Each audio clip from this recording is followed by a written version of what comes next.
សូមក្រាបថ្វាយបង្គំព្រះប្រធានព្រះអធិបតីមង្សាងសូមក្រាបថ្វាយបង្គំព្រះអនុប្រធានទី1ព្រះអនុប្រធានទី2ព្រះមហាថេរាធិរៈគ្រប់ព្រះអង្គនៃពុទ្ធកសមាគមព្រះសង្ឃខ្មែរសហរដ្ឋអាមេរិកដោយសេចក្តីគោរពជ្រះថ្លានិងដោយសេចក្តីរាប់អានចម្រើនពរសប្បុរសគ្រប់រូបទាំងអស់ដោយសេចក្តីនឹករលឹកថ្ងៃនេះជាថ្ងៃពុទ្ធ3កើតខែពិសាខឆ្នាំឆ្លូវត្រីស័កពុទ្ធសករាជ2564យើងថាតាមចូលឆ្នាំខ្មែរ65ទៅចុះណាហើយត្រូវនឹងថ្ងៃទី14ខែមេសាឆ្នាំ2021នៅសហរដ្ឋអាមេរិកថ្ងៃនេះពុទ្ធកសមាគមព្រះសង្ឃខ្មែរសហរដ្ឋអាមេរិកក្រោមការដឹកនាំរបស់ព្រះអធិបតីមង្សាងព្រះប្រធាននៃពុទ្ធកសមាគមព្រះសង្ឃខ្មែរសហរដ្ឋអាមេរិកមួយលើដោយប្រធានគណៈកម្មការនយោបាយគ្រប់និងសមាជិកសមាជិកានៃពុទ្ធកសមាគមព្រះសង្ឃខ្មែរសហរដ្ឋអាមេរិកប្រពធ្វើកម្មវិធីនៃការផ្សាយពិសេសនៃបុណ្យចូលឆ្នាំថ្មីប្រពៃណីជាតិខ្មែរតាម Zoom ហើយនឹងផ្សាយបន្តផ្ទាល់នៅលើ Facebook Page នៃពុទ្ធកសមាគមព្រះសង្ឃខ្មែរសហរដ្ឋអាមេរិកផងដែរហើយនៅក្នុងថ្ងៃនេះសមាជិកភាពនៃព្រះមហាថេរាធិរៈបានចូលរួមទី1គឺព្រះគ្រូអធិបតីមង្សាងព្រះប្រធាននៃពុទ្ធកសមាគមព្រះសង្ឃខ្មែរសហរដ្ឋអាមេរិកទី2ព្រះកតេសោផេណូប្រាយសរានណាជាប្រធានគណៈកម្មការនយោបាយនៃពុទ្ធកសមាគមព្រះសង្ឃខ្មែរសហរដ្ឋអាមេរិកទី3គឺព្រះគ្រូបញ្ញាបតិបោបាទសុផលព្រះអនុប្រធានទី1នៃពុទ្ធកសមាគមព្រះសង្ឃខ្មែរសហរដ្ឋអាមេរិកទី2ព្រះរតនវិសុទ្ធិណាពុទ្ធញ្ញាណោហេងសិថងជាអនុប្រធានទី2នៃពុទ្ធកសមាគមព្រះសង្ឃខ្មែរសហរដ្ឋអាមេរិកណាហើយទី3គឺព្រះគ្រូណាសវណ្ណថេរោហុយហុងណាហើយព្រះគ្រូowner កណាព្រះគ្រូមិនដាក់ឈ្មោះផងណាហើយព្រះគ្រូសត្ថាវនីសុំបញ្ញាហើយនឹងប្រគុណចាស់ថៃធាជាការីបញ្ជាម៉ាស៊ីនផ្សាយនឹងមានព្រះមហាថេរាធិរៈគ្រប់ព្រះអង្គដទៃទៀតនឹងចូល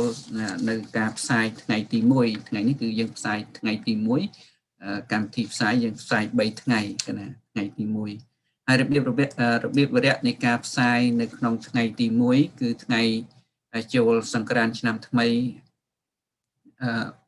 ចូលឆ្នាំខ្មែរយើងនេះគឺទី1ប្រកាសហេតុទី2ប្រកាសសមាជិកភាពទី3គឺសូត្រគោរពទង់ជាតិខ្មែរនិងទង់ព្រះពុទ្ធសាសនាជាវីដេអូហើយទី4គឺនមស្ការសង្ខេបដោយព្រះគ្រូព្រះភិក្ខុពុទ្ធញ្ញាណោហេងស៊ីថងហើយនឹងទី5គឺសារអបអរសាទរបុណ្យចូលឆ្នាំខ្មែរដោយព្រះអធិបតីមន្សាងនិងទី6ប្រវត្តិចូលឆ្នាំខ្មែរសង្ខេបដោយភិក្ខុធម្មមនីវង្សអ៊ីមលឹមអេងទី7អត្តន័យចូលសង្ក្រាន្តឆ្នាំថ្មីនិងពិធីកម្មដោយព្រះភិក្ខុសវណ្ណថេរោហុយហុងនិងទី8អត្តន័យទេពធីតាទាំង7អង្គដោយព្រះគ្រូធម្មមនីមួនសុផលហើយនឹងទី9ប្រវត្តិនិងអានិសង្សពួនភ្នំខ្សាច់ណាព្រះវិជាកោវិតសានភេរ៉េតនិងទី10 Happy Khmer New Year 2021ដោយព្រះមនីកោសលបណ្ឌិតយន្តសេងយាតប្រតិចាពូពេងសានជាភាសាអង់គ្លេសណានេះជារបៀបវរៈនៃការផ្សាយនៅក្នុងថ្ងៃទី1នៅក្នុងថ្ងៃនេះណាជាកិច្ចចាប់ផ្ដើមសូមអារាធនានុមន្តប្រគុណចាស់ថៃធាដើម្បីប្រពកម្មវិធីចាក់ជាសម្លេងនៃការគោរពទង់ជាតិខ្មែរនិងទង់ព្រះពុទ្ធសាសនាណាសូមអារាធនានុមន្ត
គណៈសូមអរគុណគុណចាស់ណាសាច់ធាតុជាការីនៃបញ្ជាម៉ាស៊ីនផ្សាយគណៈសូមអរគុណជាបន្តទៅទៀតនេះសូមរតនានុមន្តព្រះភិក្ខុពុទ្ធញ្ញាណោគណៈព្រះនុធានទី2ដើម្បីដឹកនាំនមស្ការប្ររតនត្រ័យដោយសង្ខេបគណៈសូមរតនានុមន្តគ្រូ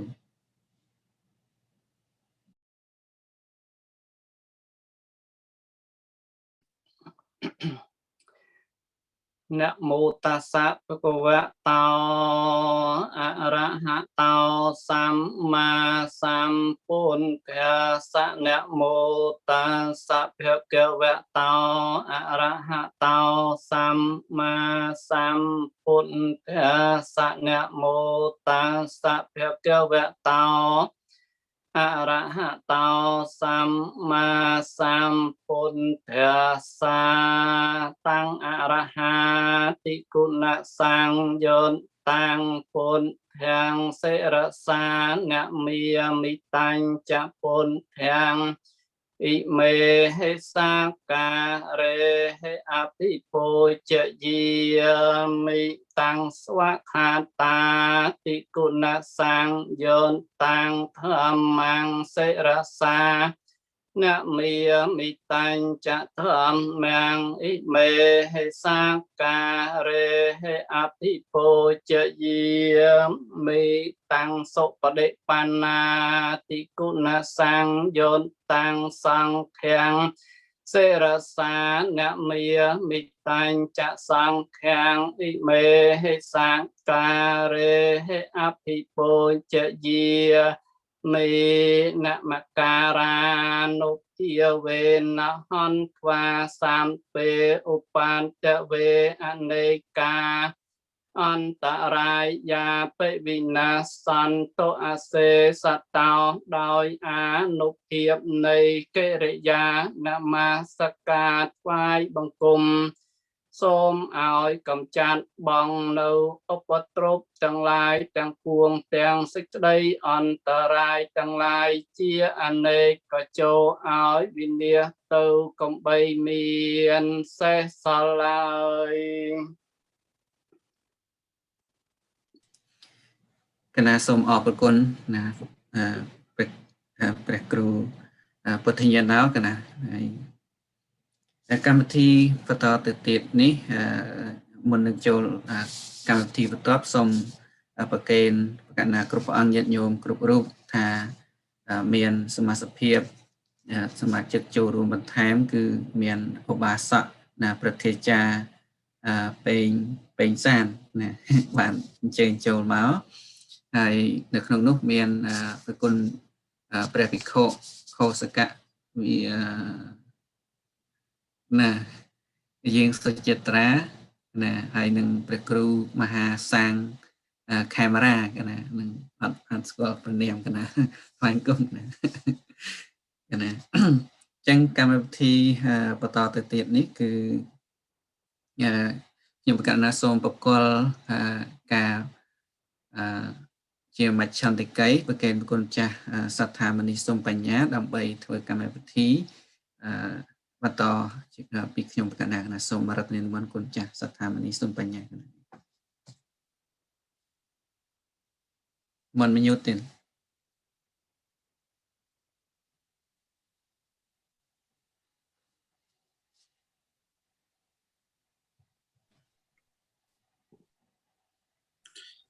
គណៈសាធុអព្រះគុណណាច្រើនលោកគ្រូអគ្គលេខាធិការរងណាវិរិយបណ្ឌិតនន្តរិទ្ធណាបានផ្ដល់ឱកាសឲ្យខ្ញុំកណាដើម្បីប្រពកម្មវិធីបន្តណាអញ្ចឹងជាកិច្ចបន្តទៅទៀតមុននឹងចូលទៅដល់កម្មវិធីទូព្រះបង្គំខ្ញុំព្រះករុណាសូមក្រាបនមស្ការចំពោះនៅប្រជុំ3នៃបត្រៃសរណៈដោយសេចក្តីគោរពណាជ្រះថ្លានិងសូមក្រាបនមស្ការចំពោះព្រះមហាថេរៈគ្រប់ព្រះអង្គមានព្រះគ្រូអធិមនីមង្សាងញាណសារោជាព្រះប្រធានពុទ្ធិកសមាគមព្រះសង្ឃខ្មែរសហរដ្ឋអាមេរិកព្រះអនុប្រធានទី1ណាបញ្ញាបតិបោបាទសុផលព្រះអនុប្រធានទី2ពុទ្ធញ្ញាណោហេងសិទ្ធំព្រះគ្រូព្រះមហាថេរៈណាព្រះប្រធានកិត្តិយសណាគ្រូប្រាជ្ញសារ៉ាន់ណាហើយនឹងសូមក្រាបនមស្ការចំពោះព្រះមហាថេរៈដតីគ្រប់ព្រះអង្គទៀតទាំងកំពុងមានប្រវត្តិមាននៅទីនេះផ្ទាល់ក៏ដូចជាណាបាននឹងកំពុងទស្សនានៅតាមអនឡាញក្តីហើយអធិស្ឋានខ្ញុំប្រកាសណាថ្ងៃនេះមិនបានប្រើប្រាស់កុំព្យូទ័រណាគឺបញ្ហាបច្ចេកទេសឥឡូវនេះគឺប្រើ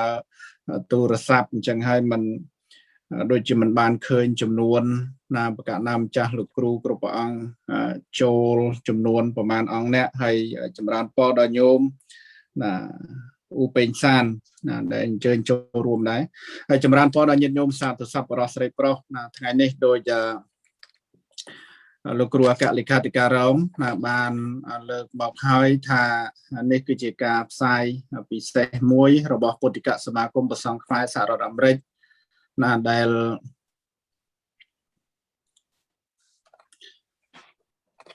ាដែលធ្វើការផ្សាយពិ ពិសេសមួយណាស្ដីអំពីកម្មវិធីណាបុណ្យចូលឆ្នាំថ្មីប្រពៃណីជាតិខ្មែរយើងនេះណាអញ្ចឹងហើយក្រោយពេលដែលលោកគ្រូជាម្ចាស់ណាព្រះគ្រូបណ្ឌិតោណានន្តសរិទ្ធបានប្រពកម្មវិធីកិច្ចខាងដើមមកហើយណាអញ្ចឹងជាកិច្ចបន្តទៅទៀតខ្ញុំប្រកាសណាមានកិត្តិយសសូមក្រាបណានមស្ការចំពោះព្រះគ្រូអធិមនីមង្សាងណាញាណសារោដើម្បីរតនានិមន្តណាអបអសាទរចូលឆ្នាំខ្មែរយើងកណាអញ្ចឹងសូមក្រាបថ្វាយបង្គំរតនានិមន្តដោយគ្រប់លោកគ្រូ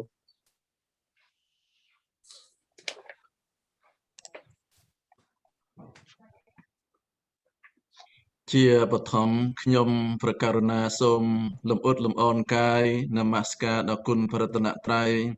ពុទ្ធរតនៈធម្មរតនៈសង្ឃរតនៈជាសក្ការៈបូជាដល់ដងឧត្តមសូមក្រាបថ្វាយបង្គំសម្ដេចព្រះមហាសង្ឃរាជទាំងពីរគណៈសម្ដេចព្រះមហាធិរានុធិរៈព្រះសង្ឃគ្រប់ព្រះអង្គទាំងនៅក្នុងសហរដ្ឋអាមេរិកកាណាដាប្រជាណាចក្រកម្ពុជានិងព្រះសង្ឃខ្មែរយើងនៅទូទាំងក្នុងពិភពលោកសូមចម្រើនពរដល់លោកស្រីពុទ្ធបរិស័ទសាធុជនទាំងឡាយដែលជាប្រជាពលរដ្ឋគ្រប់មជ្ឈដ្ឋានថ្ងៃនេះដែលព្រះសង្ឃពុទ្ធសាសនិកប្រជាពលរដ្ឋខ្មែរយើងបានប្រារព្ធពិធីបុណ្យចូលឆ្នាំជាពិសេសដែលប្រព្រឹត្តទៅនៅថ្ងៃពុធថ្ងៃប្រហោះថ្ងៃសុក្រ3កើត4កើត5កើតខែពិសាខឆ្នាំឆ្លូវត្រីស័កត្រូវនៅថ្ងៃទី14 15 16មេសាឆ្នាំ2021គឺជាទិវាដ៏មហាអូឡារិកអធិកធមដែលប្រជាពលរដ្ឋខ្មែរទាំងពុទ្ធសាសនិកពុទ្ធបរិស័ទទាំងឡាយបានរួបរวมសាមគ្គីគ្នាប្រារព្ធពិធីដើម្បីអបអរសាទរបុណ្យចូលឆ្នាំថ្មីប្រពៃណីជាតិ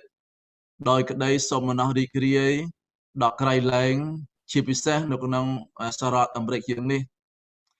តាមទំនៀមទម្លាប់ដែលជាគេដំណើរដ៏ពិសេសពិសាលពីពុទ្ធបរិស័ទបុព្វការីជនរបស់យើងក្នុងមហាសង្ក្រាន្តទាំង3ថ្ងៃនេះប្រជាពលរដ្ឋខ្មែរយើងជាពិសេសគ្រប់វត្តអារាមទាំងនៅក្នុងសហរដ្ឋអាមេរិកទាំងនៅប្រជាណាចក្រកម្ពុជាក្រោមនិងប្រទេសដទៃទៀតដែលខេមរៈជនយើងបានប្រារព្ធធ្វើនៅពិធីបុណ្យចូលឆ្នាំដោយការរៀបចំនៅវត្តអារាមរៀបចំនៅទីសក្ការៈបូជាទីកន្លែងផ្សេងមានឧបដ្ឋានសាលាព្រះវិហារព្រះចេតិយនិងធ្វើពិធីពូនក្នុងខ្សាច់ជាដើមហើយមិនត្រឹមតែប៉ុណ្ណោះទេយើងមានការតុបតែងនៅទង់ជ្វាលាព្រះពុទ្ធសាសនានិងទង់ជាតិដើម្បីទទួលស្វាគមន៍ទេវតាឆ្នាំថ្មីពិធីនេះជាឱកាសដែលប្រជាពលរដ្ឋខ្មែរយើងទាំងព្រះសង្ឃរួបរวมគ្នាជាពិសេសសម្ដែងនៅសមានចិត្ត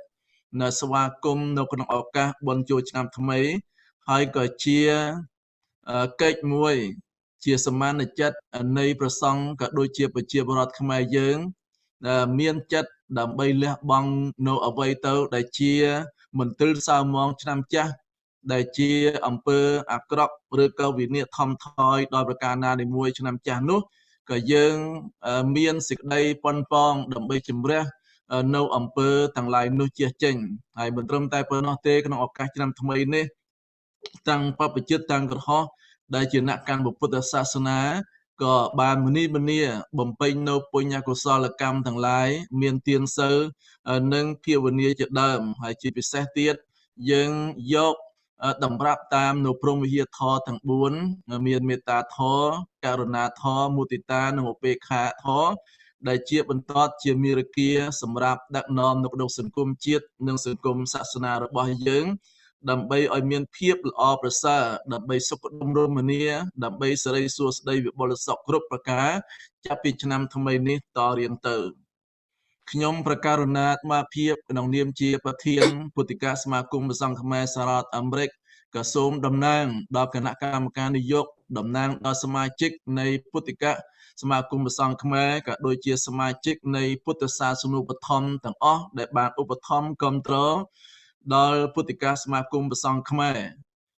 តែងតែយកចិត្តទុកដាក់ក្នុងការផ្សព្វផ្សាយនៅកម្មវិធីការផ្សព្វផ្សាយនៅធម៌អាវិន័យបត្រៃវិដកប្រចាំថ្ងៃប្រចាំសប្តាហ៍កន្លងហើយនេះនៅក្នុងរយៈកាលឆ្នាំចាស់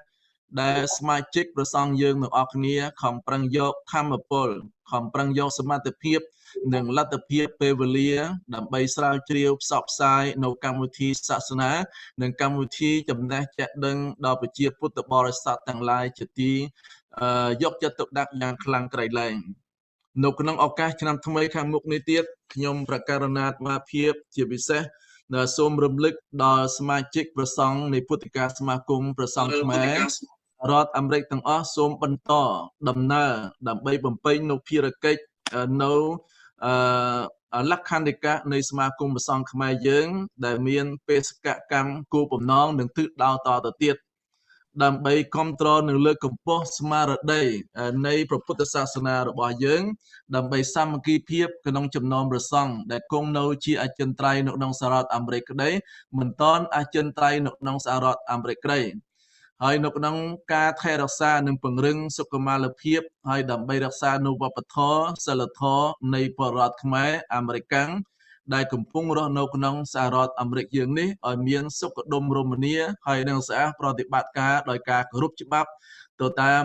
នីតិវិធីនៃសហរដ្ឋអាមេរិកមិនតែប៉ុណ្ណោះទៀតសូមព្រះសង្ឃយើងជំរុញនៅគោលបំណងនៃសមាគមព្រះសង្ឃយើងដែលចង់ប្រាថ្នាឲ្យមានការប្រព្រឹត្តប្រតិបត្តិទាំងព្រះសង្ឃទាំងពុទ្ធបរិស័ទទាំងឡាយដើរតាមមាគ៌ានៃពុទ្ធសាសនាមានសិលសមាធិបញ្ញាជាដើមដូច្នេះនាទីនេះសូមព្រះសង្ឃគ្រប់វត្តគ្រប់អារាមបំពេញនៅការតបកិច្ចដើម្បីផ្សព្វផ្សាយធម៌អាតាម Facebook ក្តីតាម YouTube ក្តីការបង្ហាត់បង្រៀនតាមវត្តអារាមក្តីដល់ពុទ្ធបរិស័ទទាំងសិលសមាធិបញ្ញាទាំងធម៌អានិងអក្សរសាស្ត្រខ្មែរជាដើមជួយជំរុញនៅការលើកតម្កើងកម្មវិធីសិក្សាប្រចាំថ្ងៃឬក៏អាចបង្កើតនៅពុទ្ធិកបណ្ណាល័យសម្រាប់វត្តនីមួយៗក្តីជួយសម្រួលដល់ការរស់នៅរបស់ព្រះសង្ឃនៅក្នុងវត្តនីមួយៗក្តីហើយសូមព្រះសង្ឃយើងតាមវត្តនីមួយៗខំប្រឹងយកចិត្តទុកដាក់សហប្រតិបត្តិការគ្នាដោយសាមគ្គីភាពដោយមេត្តាធម៌ជាមួយនឹងព្រះសង្ឃជាមួយនឹងគណៈកម្មការវត្តជាមួយនឹងពុទ្ធបរិស័ទទូទៅក្នុងសហរដ្ឋអាមេរិកយើងដោយសាមគ្គីភាពភាតរភាពនិងដើម្បីរួបរวมសាមគ្គីគ្នាលើកតម្កើងព្រះពុទ្ធសាសនាពុទ្ធិកសមាគមព្រះសង្ឃខ្មែរនៅក្នុងឆ្នាំថ្មីនេះក៏នៅតែបន្តនៅបេសកកម្មកិច្ចការផ្នែកខាងសង្ឃហធម៌ដើម្បីជួយសង្គ្រោះអ្វីទៅដែលយើងអាចជួយទៅបានដល់ប្រទេសកម្ពុជាឬទីកន្លែងនានាដែលខ្វះខាតក្រីក្រជួបប្រទះនៅមហន្តរាយទុរភិក្សជាដើមហើយមិនត្រឹមតែប៉ុណ្ណោះទេនឹងវិស័យផ្នែកខាងពុទ្ធិកសិក្សានឹងខំប្រឹងជួយតាមលទ្ធភាពដែលអាចជួយទៅបានដូច្នេះពុទ្ធិកសមាគមព្រះសង្ឃខ្មែរទាំងគណៈកម្មការប្រតិបត្តិទាំងគណៈកម្មការនយោបាយយើងនឹងធ្វើសហប្រតិបត្តិការល្អនៅក្នុងសង្គមកិច្ចនៅក្នុងមនុស្សធម៌ជាមួយនឹងអន្តរសាសនាឬក៏គណៈសង្ឃដទៃទៀតដោយយកចិត្តទុកដាក់ដោយរក្សានៅអព្យាក្រឹតភាពនៃសមាគមព្រះសង្ឃខ្មែររបស់យើងខ្ញុំប្រកាសណាត់អាភិបសង្ឃឹមថាក្នុងឱកាសនៃពិធីបុណ្យចូលឆ្នាំថ្មីខាងមុខនេះនៅក្នុងសហរដ្ឋអាមេរិកក្តីឬក៏ប្រទេសកម្ពុជាក្តីក៏ដូចជាប្រជាពលរដ្ឋនៅក្នុងពិភពលោក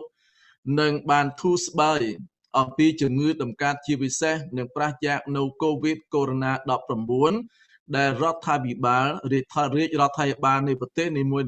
នឹងខំប្រឹងយកចិត្តទុកដាក់ដើម្បីព្យាបាលដល់ប្រជាពលរដ្ឋទូទៅឲ្យបានធូរស្បើយដោយការចាក់វ៉ាក់សាំងដើម្បីបន្សាបនៅរោគាទាំងឡាយនោះជាចុងក្រោយនេះខ្ញុំករុណាអាត្មាភាពក្នុងឱកាសនៃពិធីបុណ្យចូលឆ្នាំថ្មីប្រពៃណីជាតិខ្ញុំករុណាសូមរំលឹកដល់គុណប្រតនត្រ័យនិងវត្ថុស័ក្តិសិទ្ធិជាពិសេសទេវតាឆ្នាំថ្មីដែលព្រះនាមមណ្ឌាទេវីថែរក្សានៅក្នុងឆ្នាំថ្មីនេះក៏សូមប្រគេនពរប្រសិទ្ធិពរដល់សម្ដេចព្រះមហាសង្ឃរាជ ដល់ព្រះមហាធេរានុធេរៈព្រះសង្ឃគ្រប់ព្រះអង្គសូមជូនពរដល់ប្រជាពុទ្ធបរិស័ទគ្រប់មជ្ឈដ្ឋានទាំងអស់សូមបានប្រកបតែនឹងពរទាំង5ប្រការគឺអាយុវណ្ណៈសុខៈពលៈបដិភាណៈសូមបានសេចក្តីសុខសេចក្តីចម្រើនជានិច្ចនិរន្តរ៍តរៀងទៅសូមប្រគេនពរនិងចម្រើនពរ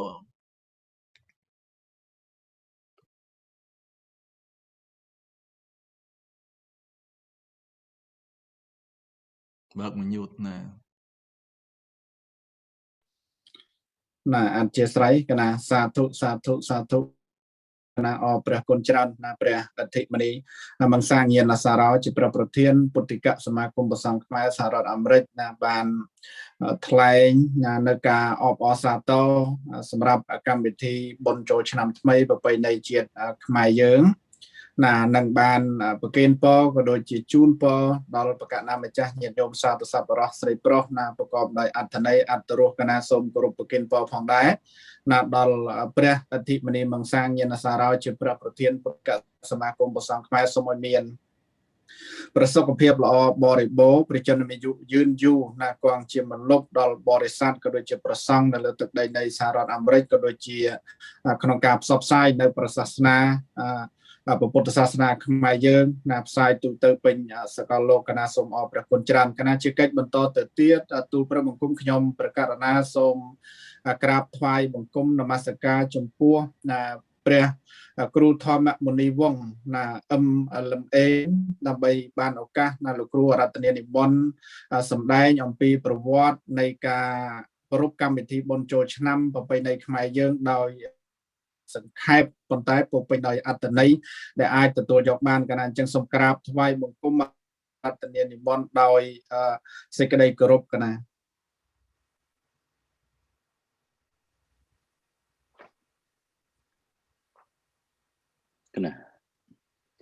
សូមនមស្ការចំពោះប្រជុំ3នៃព្រះរតនៈដោយសេចក្តីគោរពសក្ការៈដ៏ខ្ពង់ខ្ពស់សូមនមស្ការចំពោះព្រះជគុណព្រះប្រធានណាពុទ្ធិកសមាគមថ្វាយគុំនមស្ការចំពោះព្រះករុណាម្ចាស់គ្រប់អង្គដោយសេចក្តីគោរពសក្ការៈដ៏ខ្ពង់ខ្ពស់សូមចម្រើនពរលោកពុទ្ធបរិស័ទណាជាទីស្រឡាញ់របស់អនុសពរស់នៅក្នុងពធដោយបានឱកាសអំពីបដិយុគុណជាធម្មវាគ្មិនដើម្បីឲ្យខ្ញុំប្រកណាអាត្មាភាពបានសម្ដែងនិងរៀបរាប់អំពីប្រវត្តិនៃពិធីបុណ្យចូលឆ្នាំប្រពៃណីចូលឆ្នាំរបស់ខ្មែរយើងណានៅក្នុងកម្មវិធីនៅពេលវេលានេះដូច្នេះទេខ្ញុំប្រកណាអាត្មាភាពនឹងធ្វើនៅសេចក្តីសង្ខេបនៅប្រវត្តិនៃពិធីបុណ្យចូលឆ្នាំក៏ដូចជាប្រកាសណាម្ចាស់ក៏ដូចជាលោកពុទ្ធបរិស័ទទាំងអស់គ្នាដែលបានប្រព្រឹត្តធ្វើរយៈពេលប្រហែលថ្ងៃនេះដូចជាការរៀបចំនៅពិធីបុណ្យគឺណាតាមបណ្ដានីតិវត្តអារាមរៀងខ្លួនមកហើយណារៀងខ្លួនហើយដូច្នេះទេការទទួលនៅគ្រឿងសក្ការៈផ្សេងសម្រាប់ពិធីបុណ្យចូលឆ្នាំនេះតាមបណ្ដាវត្តក៏ដូចជាគេអដ្ឋានរបស់អស់លោកពុទ្ធបរិស័ទទាំងអស់គ្នាហ្នឹងក៏បាននឹងប្រព្រឹត្តទៅឥឡូវនេះវេលានេះនីតិនេះខ្ញុំប្រកណាអាត្មាភាពនឹងបានឱកាសដើម្បីរៀបរាប់អំពីប្រវត្តិនៃពិធីបុណ្យចូលឆ្នាំដោយសង្ខេបប្រកបទៅដោយអត្ថន័យនិងតាមភារៈនិងពេលវេលាដែលបដិជនគុណធម្មវាគ្មិនបានឲ្យខ្ញុំប្រកណារៀបរាប់ដោយទៅនៅក្នុងដើមនៃផតកັບយើងនេះប្រវត្តិតទៅជាមួយនឹងពិធីបុណ្យចូលឆ្នាំថ្មីនេះដែលមានសិទ្ធិម្នាក់ដែលមានឈ្មោះថាជាធម្មបាលកុមារជាអ្នកមានចំណេះវិជ្ជាដ៏វិសេសណាបានរៀនចប់នៅត្រៃវេទតាំងពីអាយុប្រមាណ7ឆ្នាំណាសិទ្ធិជាបិតាបានសាងប្រាសាទឲ្យនៅទៀបដើមជ្រៃមួយធំណានៃឆ្នេរទៀបឆ្នេរទន្លេដែលជាទីនៅនៃបក្សីទាំងឡាយធម្មបាលកុមារបានចេះទាំងភាសាបក្សីទាំងពួងផងហើយក៏បានជាអាចារ្យសម្ដែងនៅមង្គលផ្សេងដល់មនុស្សនិងដល់មនុស្សទាំងឡាយផងគ្រានោះណាលោករមែងតែងតែរៀបរាប់នៅតែងតែរាប់អានមហាព្រហ្មនិងកបិលមហាព្រហ្មមួយអង្គទៀតដែលជាអ្នកសម្ដែងមង្គលផ្ទាល់ដល់មនុស្សទាំងពួងណាពេលនោះកបិលមហាព្រហ្មបានជ្រាបនៅព័ត៌មានក៏ចុះមកសាកសួរនៅបញ្ហា និងធម្មបាលកុមារណា3ខដោយរក្សាទុកថាបើដោះប្រស្នាបាននឹងកាត់នៅប្រសេរសាទ្រង់ដើម្បីបូជាចំពោះធម្មបាលកុមារចំពោះធម្មបាលកុមារតែទោះបីជាតែបើដោះប្រសាមិនរួចនឹងកាត់ក្បាលធម្មបាលកុមារវិញធម្មបាលកុមារសុំឲ្យពន្យាពេលចំនួន7ថ្ងៃសិនណាដើម្បីគិតគូរប្រស្នាលុះកន្លងទៅប្រមាណ6ថ្ងៃហើយក៏នៅតែគិតមិនឃើញដឹងខ្លួនថាព្រឹកនេះនឹងត្រូវស្លាប់ដោយអញ្ញាកបិលមហាព្រំដើម្បីនឹងគិតប្រស្នាលុះកន្លងទៅ6ថ្ងៃហើយក៏នៅតែគិតមិនឃើញទៀតដូច្នេះគួររត់ទៅលាក់ខ្លួនពូនអាត្មាឲ្យស្លាប់ដោយខ្លួនឯងប្រសើរជាងទើបចុះពីប្រាសាទដោយដេកពួននៅក្រោមដើមថ្នោតមួយគូដើមថ្នោតនោះសត្វអន្ត្រីញីឈ្មោលធ្វើសម្បុកអាស្រ័យនៅវេលាយប់អន្ត្រីញីសួរអន្ត្រីឈ្មោលថាព្រឹកនេះនឹងមានអាហារទទួលទាននឹងមានអាហារទទួលទានអន្ត្រីឈ្មោលឆ្លើយថាយើងនឹងស៊ីសាច់ធម្មបាលកុមារដោយត្រូវ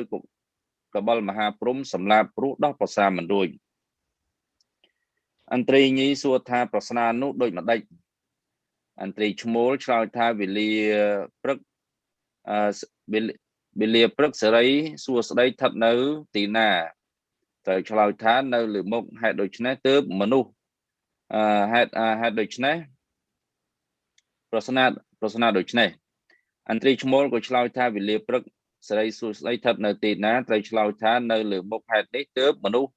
ទាំងឡាយត្រូវយកទឹកលុបមុខខមួយទៀតថ្ងៃត្រង់សេរីស្ថិតនៅត្រង់ទីណាត្រូវឆ្លើយថានៅលើទ្រូងហេតុនោះទើបមនុស្សត្រូវយកទឹកនឹងលាងទ្រូងខមួយទៀតនៅវេលាល្ងាចសេរីស្ថិតនៅត្រង់ណាត្រូវឆ្លើយថានៅជើងហេតុនេះមនុស្សទាំងឡាយត្រូវតែយកទឹកលាងជើងធម្មបាលបានលើដូច្នេះហើយក៏ត្រឡប់ទៅប្រាសាទវិញព្រឹកឡើងកបិលមហាព្រំក៏មកសាកសួរប្រស្នានឹងធម្មបាលកុមារហើយដោះស្រាយដែលបានលើមកកបិលមហាព្រំហើយធីតាទាំង7ដែលបានបរិច្ចាគដែលបានហើយធីតាទាំង7ដែលបានបរិច្ចាគការប្រអិនមកប្រាប់ថាឥឡូវបិតាត្រូវបានកាត់ប្រសេរសាដើម្បីបូជាចំពោះធម្មបាលតែបើទោះបីក្បាលនោះនៅលើដី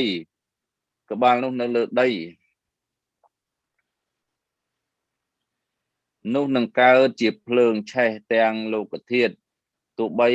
បើបោះទៅលើអាកាសនឹងរាំងបើបោះចោលនៅក្នុងមហាសមុទ្រនឹងរីងស្ងួត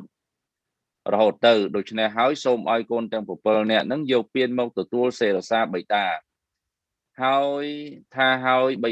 យកបិលមហាព្រំក៏កាត់សេរសាចុះទៅឲ្យប្រនាងទងសាជាកូនច្បងប្រនាងទងសាបានយកពានមកទទួលប្រសេរសារួចហើយប្រតិសិនភ្នំព្រះសុនេរុ60នាទីអញ្ជើញទៅប្រតិឋាននៅក្នុងមណ្ឌលនៅក្នុង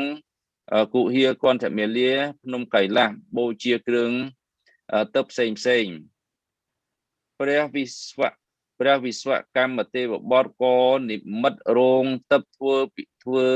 ពីកែវ7ប្រការឈ្មោះថាភគវតីសភាឲ្យជាទីប្រជុំនៃទេវតាលុះដល់គម្រប់1ឆ្នាំជាសង្ក្រាន្តនាងទេពធីតាទាំង7ក៏ផ្លាស់វេនគ្នាមកអញ្ជើញប្រសេរសាកបិលមហាព្រំចេញមកហែប្រតិសិនភ្នំសនេរុជារៀងរាល់ឆ្នាំហើយក៏ត្រឡប់ទៅប្រតិឋានទេវលោកដើម្បីតម្កល់វិញទំនៀមទម្លាប់និងរយៈពេលចូលឆ្នាំខ្មែរនិងទំនៀមទម្លាប់ពិធីបូជាប្រព្រឹត្តទៅចំនួន3ថ្ងៃមួយមហាសង្ក្រាន្តមួយហៅថាមហាសង្ក្រាន្តជាថ្ងៃទី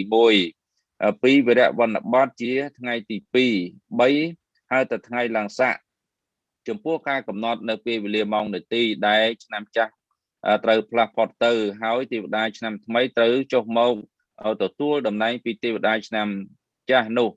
គេអាចដឹងបានយ៉ាងច្បាស់ដោយអធិស្ឋានតាមក្បួនហោរាសាស្ត្របែបបុរាណគឺក្បួនមហាសង្ក្រាន្តតែម្ដងតើថ្ងៃចូលឆ្នាំថ្មីរបស់ខ្មែរយើងត្រូវនៅលើខែណាថ្ងៃណាគឺចាប់ពីត្រឹមសម័យមហានគរ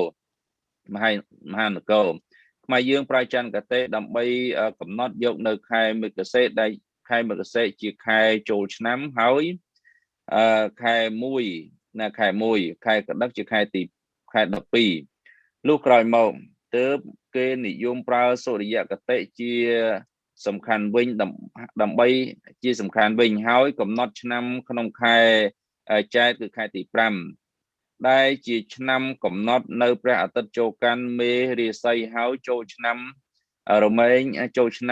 ត្រូវនៅលើថ្ងៃទី13ឬក៏ថ្ងៃទី14ខែមេសា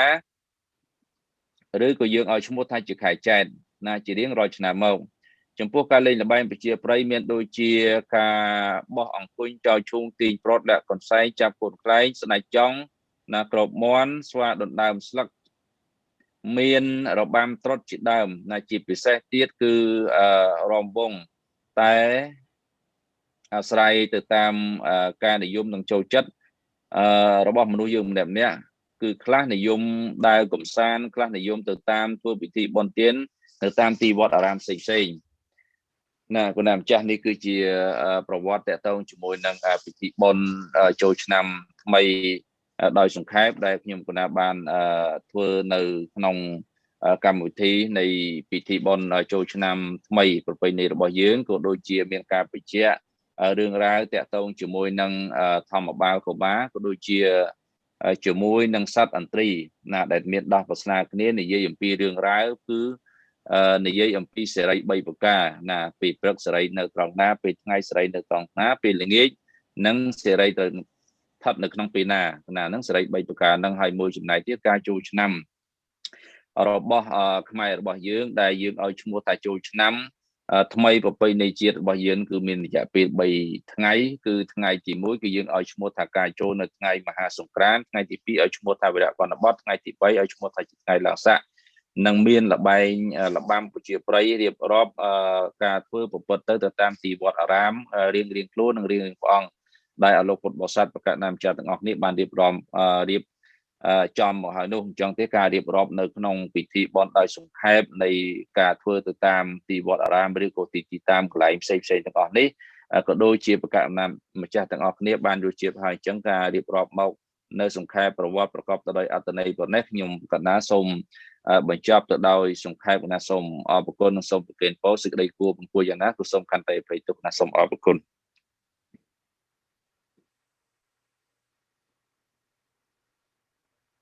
ណាកូនចាស់សូមបញ្ញានិមន្ត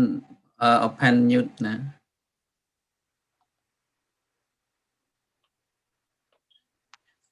គណៈអធិស្ឋានខ្ញុំគណៈអត់ដឹងថាយ៉ាងម៉េចទេបញ្ហាបច្ចេកទេសខ្ញុំអត់ដែលមានន័យថាខ្ញុំគណៈអត់ចុច mute ទេប៉ុន្តែដូចជា mute ដោយអូតូខ្ញុំគណៈអធិស្ឋានគណៈណាអញ្ចឹងជាកិច្ចបន្តទៅទៀតណាខ្ញុំប្រកាសណាសូមគោរពថ្លែងអំណរគុណណាដល់យ៉ាងជ្រាលជ្រៅចំពោះលោកគ្រូធម្មមុនីវង្សណាអឹមលំអេងណាដែលបាននាំមកនៅប្រវត្តិណាសង្ខេបរបស់ទីបុណ្យចូលឆ្នាំគណៈអរគុណច្រើនមែនទែនហើយប្រកាសណាម្ចាស់ញាតិញោមសាធុសប្បុរសស្រីប្រុសណាគឺទទួលស្ដាប់បានយកជាកតិធ្វើការពិចារណាហើយនៅក្នុងនោះកាលពីល្ងាចម្សិលមិញខ្ញុំកណាក៏បានឃើញណានៅប្រធានាធិបតីណាសហរដ្ឋអាមេរិកណាគឺលោក Joe Biden ក៏គាត់បានសរសេរជា status ណាចូលរួមរីករាយណាជាមួយនឹងកម្មវិធីបុណ្យចូលឆ្នាំប្រពៃណីខ្មែរយើងនឹងផងដែរណាអញ្ចឹងគឺជាកម្មវិធីមួយពិសេសណាពិសាមែនតើដែលទាំងយើងទាំងគេណាគឺបានចូលរួមអបអរសាទររីករាយហើយជាពិសេសយើងគឺជាសម័យនៃម្ចាស់កម្មវិធីណាជាសម័យនៃម្ចាស់វប្បធម៌នេះឯងគឺសប្បាយរីករាយណាសាទរមែនតើគណៈអរគុណច្រើនហើយក៏សូមគោរពណាប្រគេនពរណាលោកគ្រូធម្មមុនីវង្សអឹមលំអេងណាសូមឲ្យមានប្រសុខភាពល្អបរិបូរណ៍មានអាយុយឺនយូរណានៅក្នុងឆ្នាំថ្មីពុទ្ធពរ4ប្រការគណៈណាអរគុណច្រើនណាអញ្ចឹងជាកិច្ចបន្តទៅទៀតណាទូព្រះបង្គំខ្ញុំគណៈសូមក្រាបនមស្ការថ្វាយបង្គំដោយណាសេចក្តីគោរពគឺ ណាលោកគ្រូសវណ្ណធេរាហុយហុងកណាដើម្បីរតនានិមន្តសម្ដែងអំពីសង្ក្រានต์ឆ្នាំថ្មីកណាអំពីសង្ក្រានต์ឆ្នាំថ្មីហើយនឹងពិធីពាក់ព័ន្ធជាមួយនឹងមហាសង្ក្រានต์ឆ្នាំថ្មីហ្នឹងតើអត្តន័យសេចក្តីឬក៏គេហៅថាពិធីកម្មអីជាដើមហ្នឹងតើយ៉ាងណាខ្លះលោកគ្រូកណាសូមរតនានិមន្តដោយសេចក្តីគោរពកណា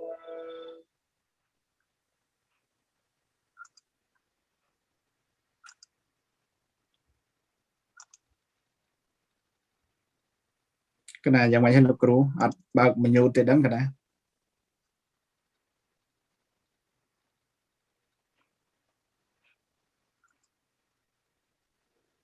ណាលោកគ្រូថែកលើ screen ហើយចុចលើក្បាលម៉ៃមីក្រូកណាណា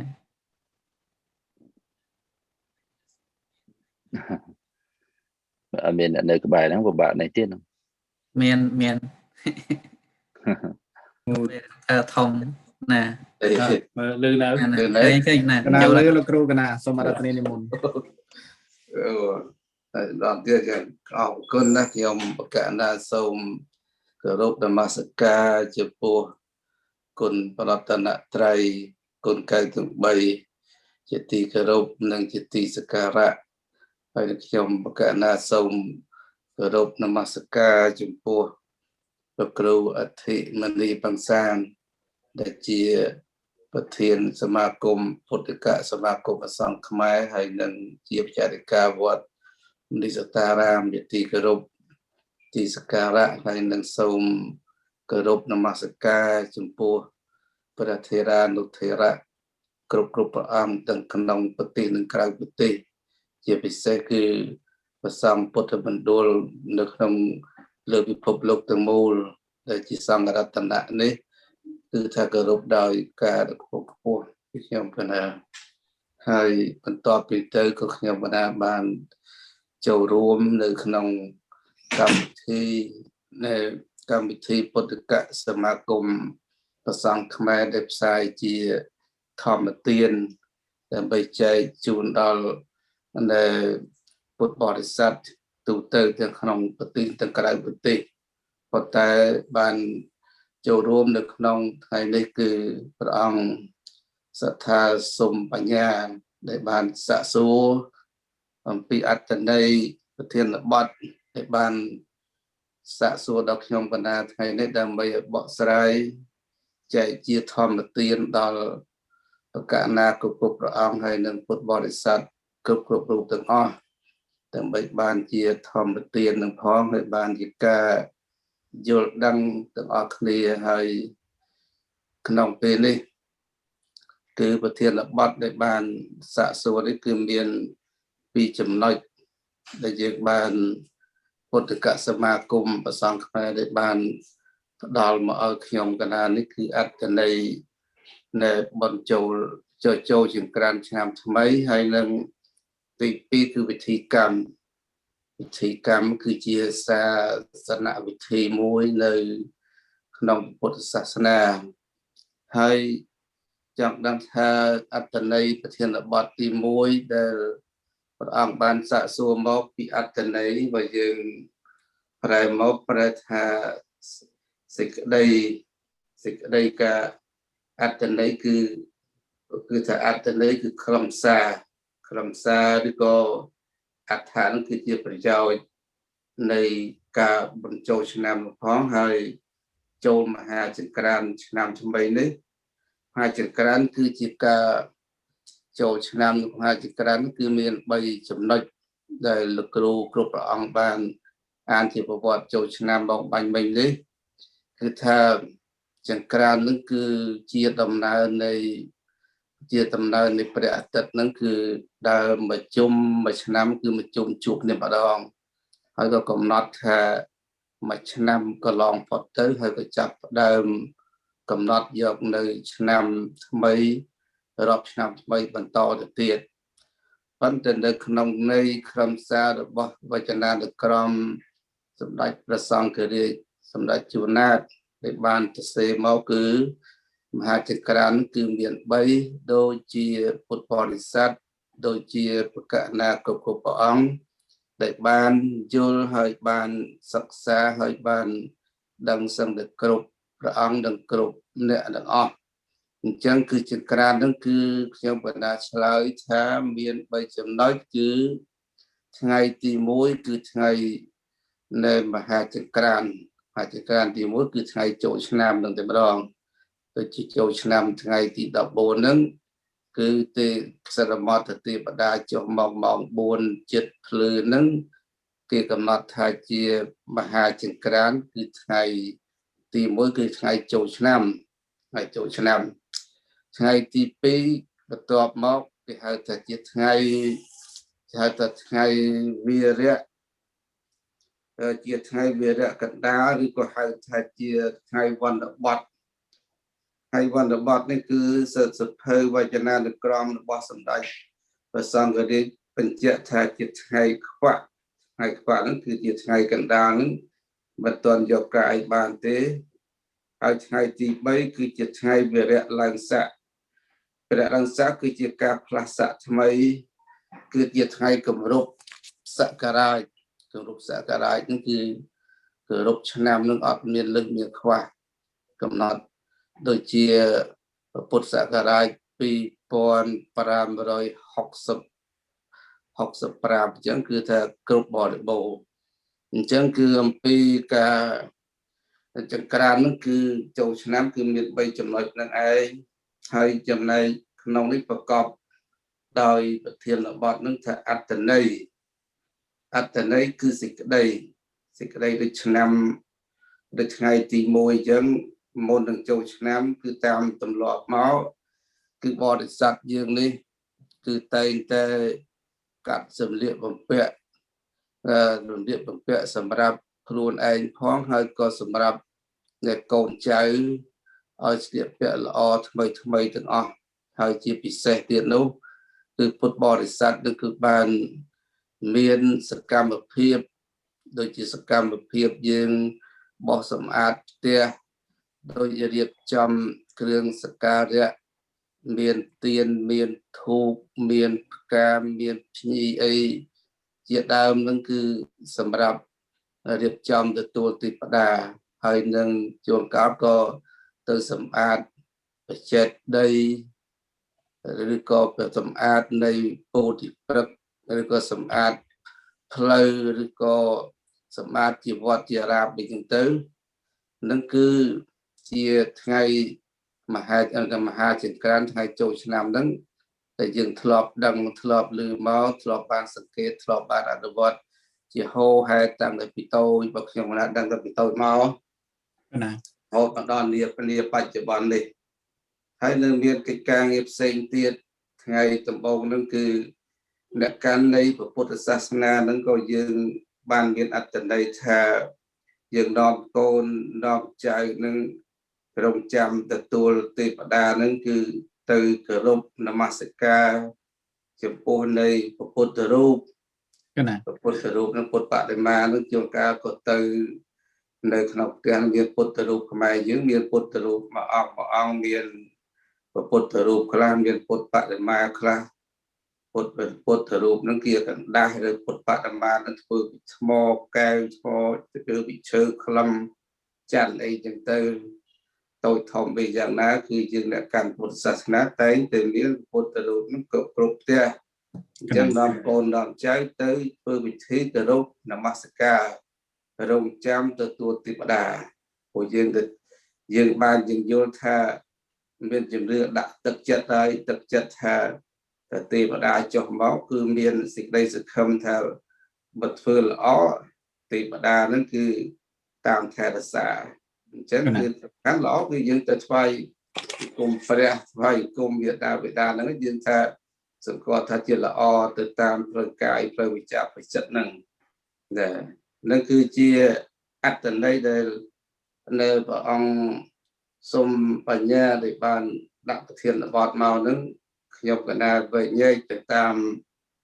នៅប្រធានបទមិនឲ្យប្រឆាចប្រធានបទទេគឺខ្ញុំកណារៀបរាប់ត្រួសពីថ្ងៃទី1ហើយគាត់ថ្ងៃទី2នេះគឺបើតាមនៃថ្ងៃវណ្ណបទនេះ ដែលសន្មតថាជាថ្ងៃកណ្ដាលនេះគឺតែមានអត្តន័យត្រង់ថាយើងថ្ងៃទី2យើងត្រូវធ្វើពិធីកន្លែងខ្លះគេពូនភ្នំសាច់គេពូនភ្នំសាច់ចឹងទៅគេអ្នកខ្លះក៏យល់ថាពូនភ្នំសាច់នឹងអកម្មអស់ពីចឹងទៅយើងធ្វើអាក្រក់អីណានៃចឹងទៅពូនភ្នំសាច់ចឹងទៅគេឲ្យថាស្ដេចមច្ចរាជនឹងមករាប់សាច់នឹងរាប់វាមិនអស់ហើយទៅយើងក៏ផុតគ្រោះថ្នាក់អីទៀតអានឹងវាតាមសាសនាព្រាហ្មណ៍ប៉ុន្តែយើងពុទ្ធសាសនាយើងមិនអាចដាច់បានទេដាច់បានដូចយើងធ្វើទានថាធ្វើទានប្រសូតផងវិន័យផងអភិធម្មផងអញ្ចឹងអភិធម្មនឹងត្រង់ដែលលោកសូត្រអនិច្ចាវត្តសង្ខារានឹងដែលប្រាប់ថាសង្ខារមិនទៀងនឹងគឺថាមិនមែនជារបស់ខ្លួននឹងអានឹងគឺជាអភិធម្មខណ្ឌធាតុអយតនៈរូបខណ្ឌវេទនាខណ្ឌសញ្ញាខណ្ឌសង្ខារខណ្ឌវិញ្ញាណខណ្ឌនោះគឺជាថាទៅជាកំណត់ទុកឬក៏ជារបស់មិនទៀងជារបស់ទុកអនត្តានោះជាអានឹងវាអភិធម្មណាប្រសូតកុសលាធម៌អកុសលាធម៌មានធម៌ទាំងឡាយជាកុសលធម៌ទាំងឡាយជាអកុសលប្រសិទ្ធជាអភិធម្មហ្នឹងជាអភិធម្មហើយដល់ពេលដល់អភិធម្មវិន័យត្រង់ប្រាប់ឲ្យប្រគិនតីវត្ថុដោយគោរពសកច្ចាំទាននាងទាទេគឺថាយើងប្រគិនធ្វើទានឬទៅគោរពតែទៅគោរពទានរបស់យើងគោរពឲ្យធ្វើត្រឹមត្រូវពីហត្ថបញ្ញអានោះអានោះវិន័យដល់ពេលយើងរួចហើយប្រសងឲ្យពរសរសើរពីទានចឹងទៅអនឡាញបាតណាំងវត្តខាងយានណាំងវាលៀបគាត់ខាងទៅប្រដៅឲ្យបាយឈ្មោះទៅឲ្យកម្លាំងទៅឲ្យសម្ពោធឈ្មោះទៅឲ្យពណ៌សម្បុរចឹងទៅឲ្យប្រតិកឲ្យឈ្មោះចក្ខុចឹងឲ្យធម្មទានឈ្មោះទៅឲ្យបញ្ញាទៅសើពីអានិសង្សហ្នឹងអានឹងជាបទប្រសូតមិនចឹងកណាលោកគ្រូវាមិនអាចបំបែកដាច់គ្នាបានទេកណាតែប្រសូតនឹងប្រសូតអញ្ចឹងធ្វើទានរបស់គណៈហ្នឹងគឺវារួមមកយើងអត់គិតយើងថាមិនដឹងទៅយ៉ាងម៉េចទេបើយើងគិតទៅយើងថាអូអានឹងទាំងប្រសូតទាំងវិន័យអភិធម្មនោះវាមិនចូលគ្នាយ៉ាងណាមិញគឺនៅពិធីចូលឆ្នាំនេះជនជាតិណាក៏ដោយចុះក៏តែងតែចូលឆ្នាំដូចគ្នាហើយបើក្រំថាជាតិសាសន៍ផ្សេងគ្នាប្រពៃណីផ្សេងគ្នាកំណត់កម្មវិធីរបៀបធ្វើនឹងវាផ្សេងគ្នាហើយកំណត់ពេលកំណត់វេលានឹងវាខុសគ្នាអញ្ចឹងវាក្រំថាជាតិមួយនិងជាតិមួយនឹងបានន័យថាវាបដូរខុសគ្នាតែកម្មវិធីហើយនឹងពេលវេលាហើយនឹងទំនៀមទម្លាប់ផ្សេងទៅតាមប្រទេសតែប៉ុណ្ណោះប៉ុន្តែរឿងចូលឆ្នាំរឿងអីនេះគេគោរពដូចគ្នាទាំងអស់ជាតិណាក៏មានសាសនាជាតិណាក៏មានប្រពៃណីជាតិណាក៏មានវប្បធម៌ដូចគ្នាទាំងអស់អញ្ចឹងហើយបានជាវរៈទី2ហ្នឹងគឺច្រើនថាដូចយើងធ្វើពិធីទៅបោះសម្អាតដើមពោធិព្រឹកធ្វើពិធីបាំងស្កូលពូជក្នុងផ្សាច់អីហ្នឹងគឺក្នុងពុទ្ធសាសនាហ្នឹងគឺសាសនាព្រាហ្មណ៍ថាយើងទៅពូជក្នុងផ្សាច់ដាច់កម្មដាច់ពៀហើយដល់ពេលសាសនាពុទ្ធលោកមិនដំដៃចឹងទេគឺរំលឹកដល់ចូលាមនីចេតិយនៅក្នុងឋានតាបតੰនោះទោះបីយើងមិនកើតជាកំណើតទេវតាយើងកើតជាកំណើតជាមនុស្សនោះគឺនៅក្នុងឋានមនុស្សនេះវាមិនអាចទៅថ្វាយបង្គំទៅធ្វើដោយវិធីណាមួយដើម្បីទៅដល់កន្លែងចូលាមនីចេតិយនៅក្នុងឋានតាបតੰនោះទេប៉ុន្តែយើងគ្រាន់តែដឹងថាកន្លែងនោះជាកន្លែងបញ្ចុះនៅប្រសាទនៃធាតុរបស់ពុទ្ធចឹងទៅឬក៏ប្រកេសសាររបស់ពុទ្ធឬអីចឹងទៅឬក៏សម្ពុទ្ធបរិខាយចឹងទៅអញ្ចឹងយើងក៏ដឹងថានៅកន្លែងនេះជាកន្លែងសម្រាប់តម្កល់ប្រកេសសាររបស់ពុទ្ធដែលព្រះអង្គចេញទៅបួសឲ្យកាត់ទៅក៏យកទៅទេវតាទៅបង្កល់ក្នុងទីនោះហើយយើងក៏រំលឹកថាអូកន្លែងនេះជាកន្លែងតម្កល់នៅអដ្ឋបរិខាអីដែលរបស់ពុទ្ធអង្គណាមួយអញ្ចឹងដោយយើងចិត្តធ្ងន់ទៅលើគុណពុទ្ធហើយយើងបង្អោនទៅរកការគោរព គុណពុទ្ធនឹងដូចជាបញ្ញាគុណដូចជាវិសុទ្ធគុណឬក៏នៅវិសុទ្ធគុណឬបញ្ញាគុណដែលឃើញថាព្រះអង្គមានបញ្ញាត្រាស់ដឹងសច្ចធម៌ព្រះអង្គមានបតីបរិសុទ្ធលះបង់នៅកិលេសតូចកិលេសធំគ្រឿងសៅមងទាំងអស់នោះគឺតែព្រះអង្គចិត្តបរិសុទ្ធដែរសត្វណាបាននឹកបានរលឹកដល់គុណនឹងបានបើទោះបីមិនបានបូជាតីវត្ថុអីក៏ដោយចុះគ្រាន់តែរំលឹកនៅភាពនៃសេចក្តីបរិសុទ្ធបតីហឫទ័យរបស់ព្រះអង្គប៉ុណ្ណឹងគឺថាសត្វលោកនឹងគឺមានឧបនិស្ស័យមាននិស្ស័យជាមួយនឹងព្រះសម្មាសម្ពុទ្ធហើយនឹងយើងចង់យកជាគំរូដើម្បីនឹងសម្អាតចិត្តខ្លួនយើងនេះឲ្យបានខ្លួនយើងឲ្យបានត្រាស់ដឹងជាពុទ្ធនឹងដើម្បីប្រាថ្នារួចចាក់ទុកនឹងអញ្ចឹងបានជាគេធ្វើវិធីបន់ចូលឆ្នាំនឹងមានពូនភ្នំខ្សាច់អីចឹងទៅតាមវត្តតាមអារាមទៅហើយបុរាណពីដើមនេះគាត់ឆ្លាតទៅគាត់ពូនភ្នំកភ្នំស្រូវឬភ្នំខ្សាច់មែនទេបុស្ពីដើមយើងក្រដល់ពេលក្រទៅចង់ធ្វើវិហារធ្វើកត់អីមិនបាច់ចាំទៅទិញខ្សាច់អីក៏យកកម្លាំងនៃបរិស័ទដែលជាអ្នកមានសទ្ធាដែលចង់បានបនពីពូនភ្នំខ្សាច់ក៏ទៅដឹកខ្សាច់ចាក់វត្តជួនកាលយកខ្សាច់នឹងទៅធ្វើវិហារធ្វើកត់ជួនកាលក៏ដីនឹងវាមិនមែនដីខ្សាច់សម្រាប់យកទៅធ្វើកត់ធ្វើវិហារបានទេប៉ុន្តែដីវត្តកហិកហុកអីចឹងគឺដើមមានឡានដឹកដីមានអីដូចយើងឥឡូវណាពីដើមវាក្រទាំងមកភ្ជួរបាយដឹកជញ្ជូនវាក្រនឹងអ្នកដែលយើងធ្វើដឹកដីក៏អត់មានហើយត្រូវការចង់បានដីខ្សាច់ហ្នឹងយកមកបង្ហាត់បង្រៀនវត្តឲ្យបានស្មើទៅក៏អាចារ្យអ្នកប្រាជ្ញប្រសង់ឆ្លៀសឆ្លាតក្នុងការដឹកនាំហ្នឹងក៏ដឹកនាំតាមវិធីបុណ្យកុសលហ្នឹងទៅហើយក៏ឲ្យបរិស័ទដឹកខ្សាច់ដឹកអីយកមកចាក់ទៅក៏បង្រៀនវត្តឲ្យបានស្មើមួយឆ្នាំបន្តិចយូរទៅវត្តនឹងដីកាន់តែខ្ពស់ទៅវាផុតពីលិចទឹកអីទៀតញ៉ាំដើមនោះកណាវាដល់ខ្វាំងកធ្វើពុនភ្នំកភ្នំស្រូវយកស្រូវនឹងយកមកຕົកទៅសម្រាប់បច្ច័យ4ខ្វះសៀងខ្វះសាច់បើខ្វះអីទៅប្រសងមានអាពាធអីលក់ស្រូវលក់អីទៅហើយកហ្នឹងគឺសម្រាប់ប្រគេនតលប្រសងអីសម្រាប់យកទៅឆាន់អីចឹងទៅណាអញ្ចឹងគឺវិធីសាស្ត្ររបស់អ្នកប្រាជ្ញគេដើមធ្វើមិនឲ្យតែបានកើតបុណ្យអញ្ចឹងវាស្របនៅក្នុងប្រសូតមួយលោកសម្ដែងថាយ៉ាងកេញចាស់រមណង្កតវតិជាអញ្ចឹងគឺបុណ្យនេះឲ្យតែយើងបានប្ររពយកអ្វីមួយមកប្ររពផ្លូវចិត្តឲ្យលះបង់កំណាញ់បានលះបង់កំណាញ់បានគឺថាហេតុនោះឯងគឺជាហេតុនាំឲ្យសត្វបាននៅសេចក្តីចម្រើនបណ្ដុះសទ្ធាបណ្ដុះបុណ្យបណ្ដុះកុសលហ្នឹងគឺថាឲ្យបានកពូននឹងវាច្រើនក្នុងចិត្តសន្តាននៃពុទ្ធបរិស័ទហ្នឹងអញ្ចឹងគឺវិធីដែលពូនក្នុងខ្សាច់ហ្នឹងយើងចេះធ្វើទៅកិច្ចការនឹងបានបន់ច្រើនយើងមិនសូវយល់ទៅក៏ធ្វើបានបន់តិចតួចចឹងទៅតាមចំណេះជំនាញឆ្លៀសឆ្លាស់នៅក្នុងការដែលយើងបំពេញបន់នឹងយើងទៅឆ្លាតដែរបើយើងមិនឆ្លាតធ្វើអីក៏ដោយក្នុងโลกនេះមិនមែនចាំថាយើងធ្វើបន់ទេធ្វើអ្វីក៏ដោយតាំងពីរកស៊ីតាំងពីធ្វើកិច្ចការងារនៅក្នុងโลกនេះធ្វើផ្ទះធ្វើសម្បែងធ្វើអីក៏ដោយតែធ្វើល្អជាងគេឆ្លាតជាងគេរបស់ហ្នឹងក៏វាបានតម្លៃជាងគេដែរអញ្ចឹងយ៉ាងណាធ្វើបុណ្យក៏យើងឆ្លាតយើងឆ្លៀសយើងមានជំនាញទៅក៏យើងនឹងក៏បានបុណ្យច្រើនធ្វើតិចបានបុណ្យច្រើនក៏មានដែរ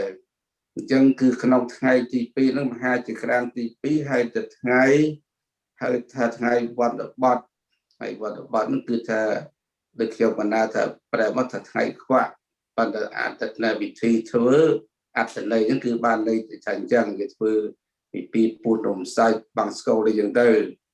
បាំងស្គរតាមផ្ទះបាំងស្គរតាមចិត្តដីអីចឹងទៅនឹងគឺជាអត្តន័យថ្ងៃទី2ពេលដល់អត្តន័យថ្ងៃទី3ហ្នឹងគឺកណាលោកគ្រូកណាលោកគ្រូសវណ្ណធេរោកណា កណាអរគុណលោកគ្រូបានប្រកេន vậy thế nó giảm này កណានៅមានកម្មវិធីគុណចាស់ដែលត្រូវត្រូវជជែកពីរឿងប្រវត្តិភ្នំខ្សាច់និងពួនភ្នំខ្សាច់លោកគ្រូកណាលោកគ្រូណាលោកគ្រូមានធរណីកាខាងដើមតកតងនឹងមហាសង្ក្រាន្តអត្តន័យនៃការចូលសង្ក្រាន្តឆ្នាំថ្មីហើយនឹងពិធីកម្មលោកគ្រូបានអធិប្បាយរៀបរាប់តកតងរឿងការសម្អាតតុបតែងព្រះឋានចាំទទួលទេវតាកណានឹងអរគុណលោកគ្រូណាបានលើកក្នុងការធ្វើទាននៅក្នុងថ្ងៃទី1នឹងផងដែរកណាកិច្ចល្អណាស់ដែលពុទ្ធបរិស័ទកណាគ្រប់ព្រះអង្គបានជ្រាបនៅក្នុងកិច្ចដែលយើងត្រូវធ្វើនៅក្នុងពិធីចូលឆ្នាំកណាប្រកេនកម្មវិធីទៅប្រគុណចាស់សូមបញ្ញាកណាដើម្បីបន្តកម្មវិធីទៀតកណាសូមនិមន្តកណាអរគុណណាលោកគ្រូកណាប្រគុណច្រើនណាលោកគ្រូសវត្ថិរោកណាអត់ទាន់បញ្ចប់ទេប៉ុន្តែដោយសារមិញនេះខ្ញុំកណាចេះតែស្ដាប់ទៅក៏ជួជាមួយនឹងលោកគ្រូទៅអញ្ចឹងហើយក៏អធិស្ឋានណាពីរោះពិសាណាប៉ុន្តែងាកទៅនឹងអ្វីដែលលោកគ្រូបាន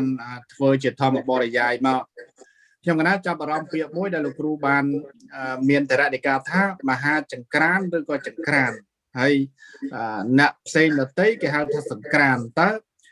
ពាក្យពីរហ្នឹងវាខុសគ្នាយ៉ាងម៉េចលោកគ្រូបានជាលោកគ្រូហៅថាសង្ក្រានទៅវិញកណាសង្ក្រានមកពីវាមានពាក្យខាងដើមវាពាក្យសាំងហ្នឹងគឺតែវាចេញមកអាងនោះវាយកអាងមកដាក់ជាយកអាស្អំមកដាក់ជាងមកគេហៅតែអានតែសង្ក្រានសង្កកកសនឹងដាក់សដាក់ស្អំហើយកជាងរោដាក់ស្អាននឹងណោជាងតហៅតែសង្ក្រានហើយដល់ពេលយើងអានទៅវានៅតែពាក្យតដែលទេវានៅតែពាក្យដែលអានទៅនៅតែសង្ក្រានតដែលសងនោះវាសង្តដែលកណាដល់អញ្ចឹងវាបានន័យថាវាសង្តដែលទេអត់មានខុសគ្នាទេកណាមួយយើងអានយើងសរសេរវាខុសគ្នាប៉ុន្តែខ្យល់ដែលយើងត្រូវអានទៅវាមិនខុសទេកណាគ្រូមានតែសង្តដែលប៉ុន្តែយើងសរសេរពីរបែបកណាសរដល់ស្អំហើយកជាងរោដាក់ស្អានណោជាងតកណាដល់មួយទៀតគេសេត្រួតជើងគ្នាតែម្ដងគឺសងណោជាងកដាក់ជើងរោស្អានណោទីជើងតមកសង្ក្រានដូចគ្នាកណាសង្ឃដូចគ្នាហ្នឹងកណាអរគុណច្រើនកណាស្ដាប់បានទៅដូចជាចង្ក្រានវាទៅជាស្តៀងគ្នាជាមួយនឹងចង្ក្រានដាំបាយទៅវិញកណាអរគុណច្រើនលោកគ្រូហើយពាក់ព័ន្ធជាមួយ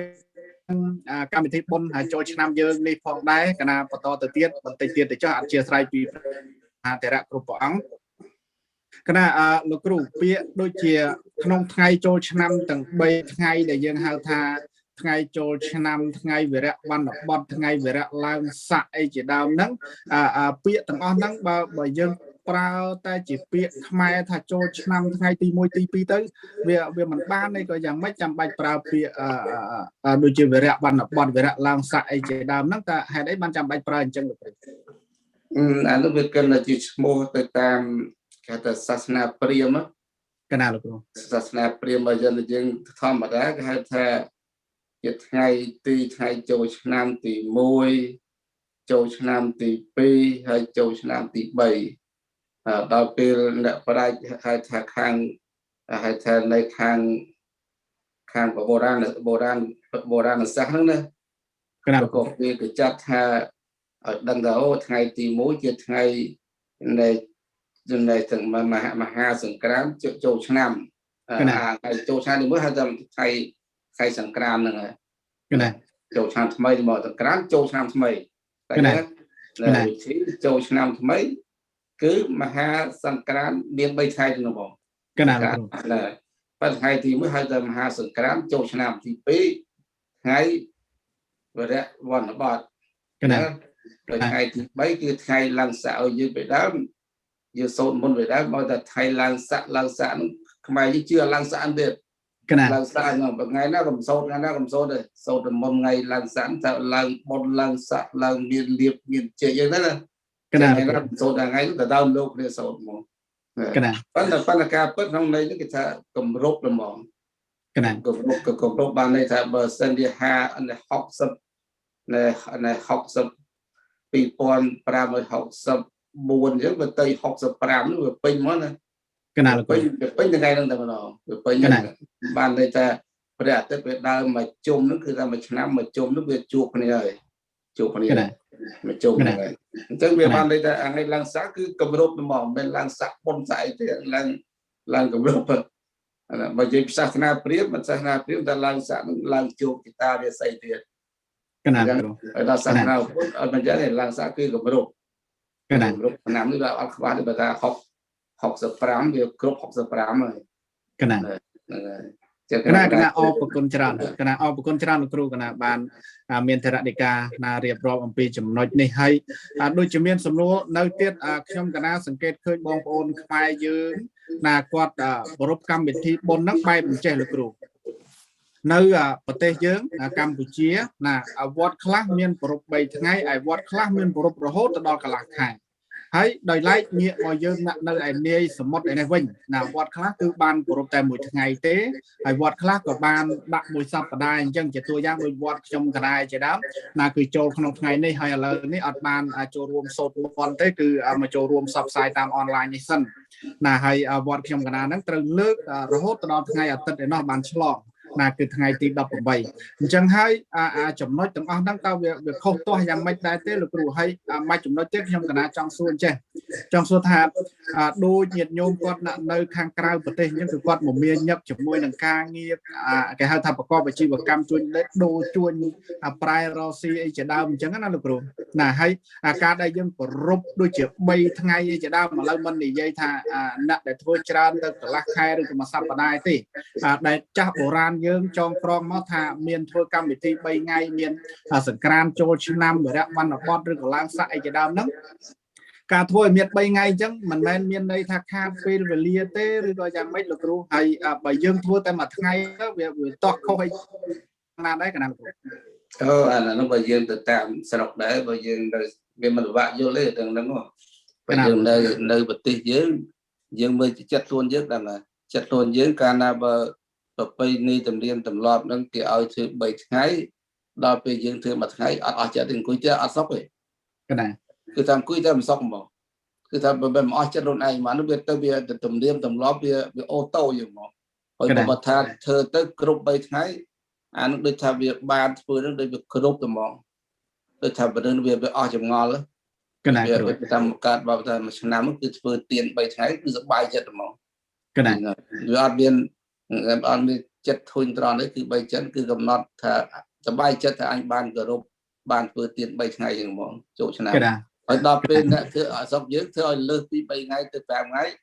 ទោះបីទៅក៏ទៅទីទួយដែរទៅថាធ្លាប់ទៅ100 នាក់ទៅខ្លាយ10នាក់អីទៅវត្តណាអញ្ចឹងវាមិនអាចទៅបានទេអញ្ចឹងដល់ពេលនៅស្រុកអាមេរិកនេះវាមិនខុសមិនត្រូវទេការធ្វើទៀនការណាបើធ្វើច្រើនក៏ប្រពុតដែលទៅឲ្យយើងទៅខុសអីទេទាំងធនវិន័យណារយៈវិន័យណា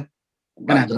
ដល់ថ្ងៃក៏ល្អទៅទៀតព្រោះអត់មានបញ្ហាការសិលហើយធ្វើទៀននេះហើយនៅស្រុកអាមេរិកយើងដឹងហើយមិនពិបាកអីយល់ទេថាហេតុអីបានជាប្រជាធិការគណៈកម្មការនៅសហរដ្ឋអាមេរិកគ្រប់វត្តនឹងមានធ្វើមួយថ្ងៃហើយនឹងធ្វើចំនួនកន្លះខែឬក៏មួយអាទិត្យអញ្ចឹងណាកណាលោកគ្រូកន្លែងទៅធ្វើមួយថ្ងៃយើងមិនឆ្ងល់ទេកន្លែងធ្វើមួយថ្ងៃមកពីវត្តនឹងអត់ស្មានមានពុទ្ធបរិស័ទទីទៅលោកកំណត់យកថ្ងៃសៅរ៍ឬក៏ថ្ងៃអាទិត្យមួយថ្ងៃអញ្ចឹងទៅលោកធ្វើតែមួយថ្ងៃគឺចប់តែហ្មងជួនកាលវត្តលោកឆ្ងាយពីផ្ទះពីផ្ទះនៅស្រុកធ្វើដំណើរ2ម៉ោង3ម៉ោងអញ្ចឹងបើហៅមកម្សែកមកទៀតគាត់មិនមកទេគាត់មកទេគាត់មានពេលមកតែមកអញ្ចឹងបានកំណត់ត្រឹមធ្វើមួយថ្ងៃដូចនិយាយកុំឲ្យនេះដូចវត្តបងសរិទ្ធអីចឹងណាមកទុកណានឹងធ្វើមួយថ្ងៃបើទៅវត្តដូចវត្តព្រះអង្គសុំបញ្ញានេះវត្តម្ដុំយើងនៅខាងក្រុងឡូវែលឬក៏ឡងបិចអីចឹងទៅដែលមានប្រជាជនខ្មែរច្រើនអីច្រើនហ្នឹងទៅយើងកំណត់អាចារ្យគណៈកម្មការនេះឆ្លៀសអាហ្នឹងថាទៅមិនទៅជាខុសអាហ្នឹងទៅឆ្លៀសវិញទេ ថាព្រះឆ្លាតស្គាល់តំបន់ស្គាល់កាលៈទេសៈស្គាល់នៅប្រទេសស្រុកគេទៅដំណើរដើមមិនយើងពោតទៅបើថាពោតខុសវិន័យបើវិន័យអត់បានទេវិន័យខាបានទេគេសិក្ខាបទបដិនិច្ចសិលឯកែមកដាក់6ដាក់4អត់បានទេសិក្ខាបទអបោសិតឯ8គឺកែទៅ9អត់បានទេសិក្ខាបទភិក្ខុអី227ដកមួយណាក៏បានថែមមួយណាក៏បានដែរបើវិន័យគឺអត់បានមកអញ្ចឹងនៅការធ្វើនេះប្រពៃនេះវាមិនបញ្ហាទេវាចាត់ជាបទប្រសូតទៅចុះហ្នឹងណាហើយយើងធ្វើនេះក៏យល់តាមពុទ្ធបរិស័ទថានៅក្នុងសហរដ្ឋអាមេរិកនេះគឺថាមនុស្សរស់នៅជាមួយការងារអញ្ចឹងបើអត់ការងារក៏មិនអាចរស់បានដែរអញ្ចឹងពុទ្ធបរិស័ទបើមិនធ្វើការងារក៏គ្មានប្រាក់សន្សំប្រាក់អីដើម្បីយកមកចំណាយធ្វើទានដល់សមណៈព្រាហ្មណ៍ភិក្ខុសង្ឃពុទ្ធសាសនាបានឧបត្ថម្ភវត្តអារាមបានទេបើអញ្ចឹងកំណត់ថាពេលហ្នឹងជាពេលពុទ្ធបរិស័ទថ្ងៃស្អែកថ្ងៃអាទិត្យនេះជាពុទ្ធបរិស័ទទៅសម្រាប់ពីការងារអាចមកពេញបន់បានល្អអញ្ចឹងណាអញ្ចឹងគឺថាវាយើងយល់អព្យាស្រ័យអញ្ចឹងទេដើម្បីសម្រួលពេលវេលាហ្នឹងឲ្យពុទ្ធបរិស័ទហ្នឹងបានមកបំពេញបុណ្យឲ្យបានគ្រប់គ្នាបើយើងធ្វើតែកណត់ថ្ងៃទៅមកវាយើងចោលមនុស្សមកកណ្ដោហ្នឹងបាននិយាយណាក៏មិនធ្វើការងារឬក៏ញាតិញោមណាមិនមានការងារអីច្រើនគាត់គេមកបានហើយមក100នាក់មកធ្វើបាន20នាក់អីមកចោលនៅ80នាក់ចោលបាត់អីហ្នឹងណាអញ្ចឹងបើនិយាយពីសួរចំណុចខាងចុងក្រោយថាឲ្យធ្វើដល់ខុសឬត្រូវកណាលោកគ្រូខុសឲ្យត្រូវវាអត់មានខុសឲ្យត្រូវទេហ្នឹងបើកន្លែងគេមានគេទៅសារតែយើងចេះរៀបចំពេលវេលាសម្រួលពេលវេលាហ្នឹងឲ្យគេបានបន់ផងខ្ញុំណាចូលរួមពេលឡៃប៉ុណ្ណឹងកណាប្រគុណច្រើនលោកគ្រូកណាប្រគុណច្រើនមែនតើណាបាននិមន្តបកស្រាយព្រោះសភាពជាក់ស្ដែងណាតថភាពដែលមាននៅក្នុងសង្គមគឺវាបានបង្ហាញចេញមកបែបហ្នឹងមែនប៉ុន្តែបើសិនជាមានកំណត់លើកឡើងលោកគ្រូបើសិនជាមានកំណត់គេលើកឡើងរិះគន់ថាលោកមកពីស្រុកខ្មែរចេះតែនាំគ្នាបង្កើតកម្មវិធីបុណ្យណាឲ្យទៅជាមួយអាទិត្យឲ្យទៅជាកន្លះខែអីជាដើមអញ្ចឹងធ្វើឲ្យតែវាខាតពេលវេលាគេយកពេលវេលាទៅរកស៊ីឆាប់មានឆាប់បានទៅឯងនាំគ្នាបង្កើតកម្មវិធីបុណ្យឲ្យច្រើនថ្ងៃច្រើនខែចុះបើសិនជាមានកំណត់លើកឡើងបែបហ្នឹងតែយើងគួរឆ្លើយតបទៅគេរបៀបណាលោកគ្រូតែឆ្លើយតបគឺថាការដែលទោះបីពេលវេលាវាគេធ្វើគឺសម្រាប់មនុស្សទូទៅគេមិនមែនថាយើងគេរៀបចំកម្មវិធីធ្វើហ្នឹងគេបានប្រជុំគំនិតគ្នាប្រសង់លោកអាចារ្យគណៈកម្មការពុទ្ធបរិស័ទមួយចំនួនហ្នឹងប្រជុំនៅលើថ្ងៃធ្វើកំណត់ប្រហែលថ្ងៃមួយថ្ងៃអញ្ចឹងទៅនឹងគេកំណត់ធ្វើនឹងកំណត់សម្រាប់មនុស្សទូទៅតែម្ដងគឺថាមិនប្រខិតប្រខំពុទ្ធសាសនាយើងដឹងស្ដាប់ហើយពុទ្ធសាសនាពុទ្ធគឺมันអាចទៅប្រខិតប្រខំវាបានទេអញ្ចឹងគឺថាឲ្យគេធ្វើអ្វីមួយឲ្យគេចូលរួមដោយ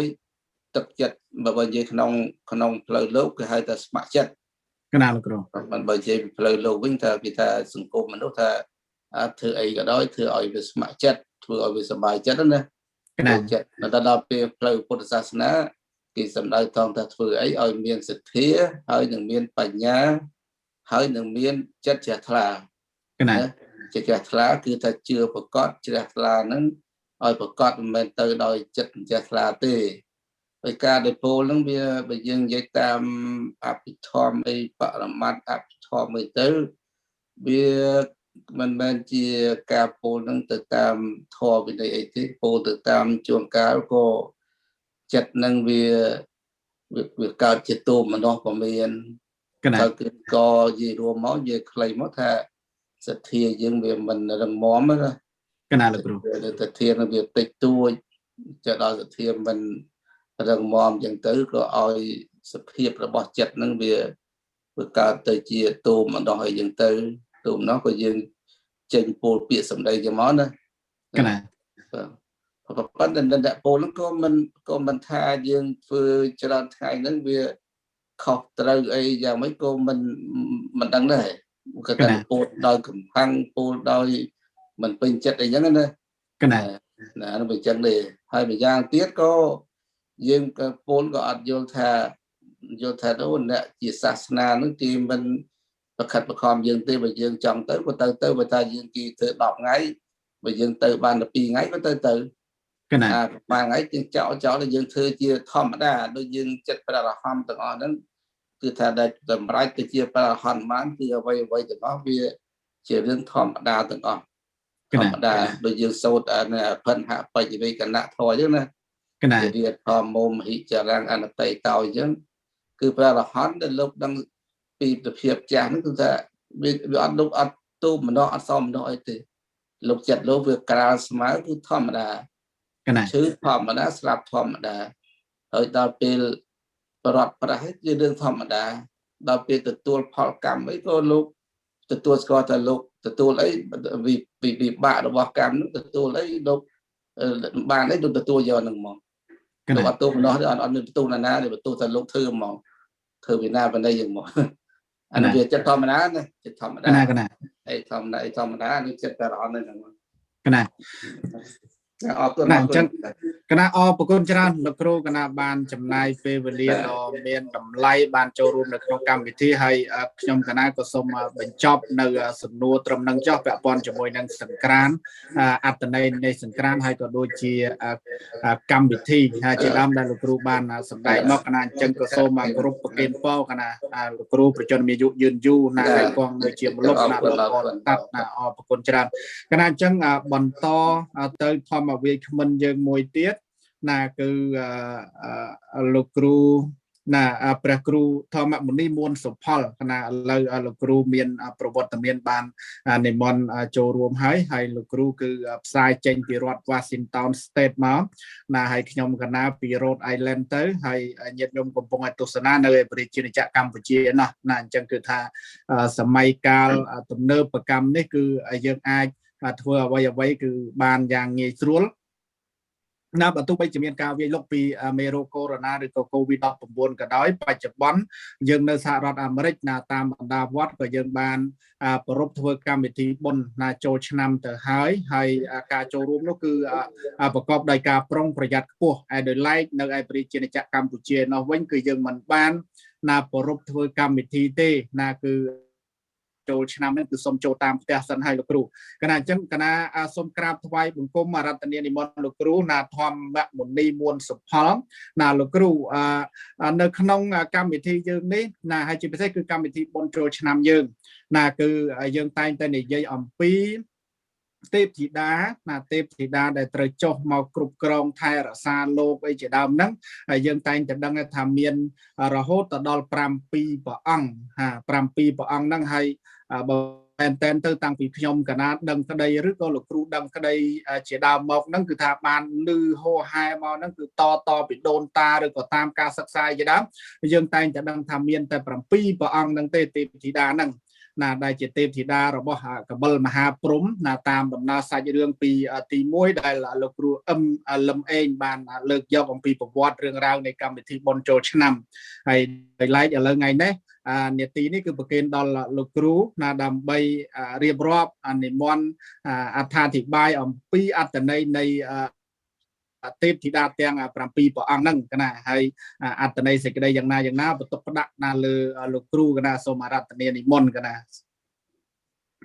អរគុណកណាសូមក្រាបថ្វាយបង្គំចំពោះព្រះអត្តមនីមង្សាងដែលជាព្រះប្រធាននៃពុទ្ធិកសមាគមព្រះសង្ឃខ្មែរនិងសូមក្រាបថ្វាយបង្គំចំពោះព្រះអង្គគ្រូប្រាជ្ញសារានព្រមទាំងព្រះអង្គគ្រូបញ្ញាបតិបោបាតសុផលព្រះអង្គគ្រូហ៊ុយហុងព្រះអង្គគ្រូសានភេរ៉េតព្រមទាំងព្រះអង្គគ្រូបណ្ឌិតយ៉នសេញាតដែលបាន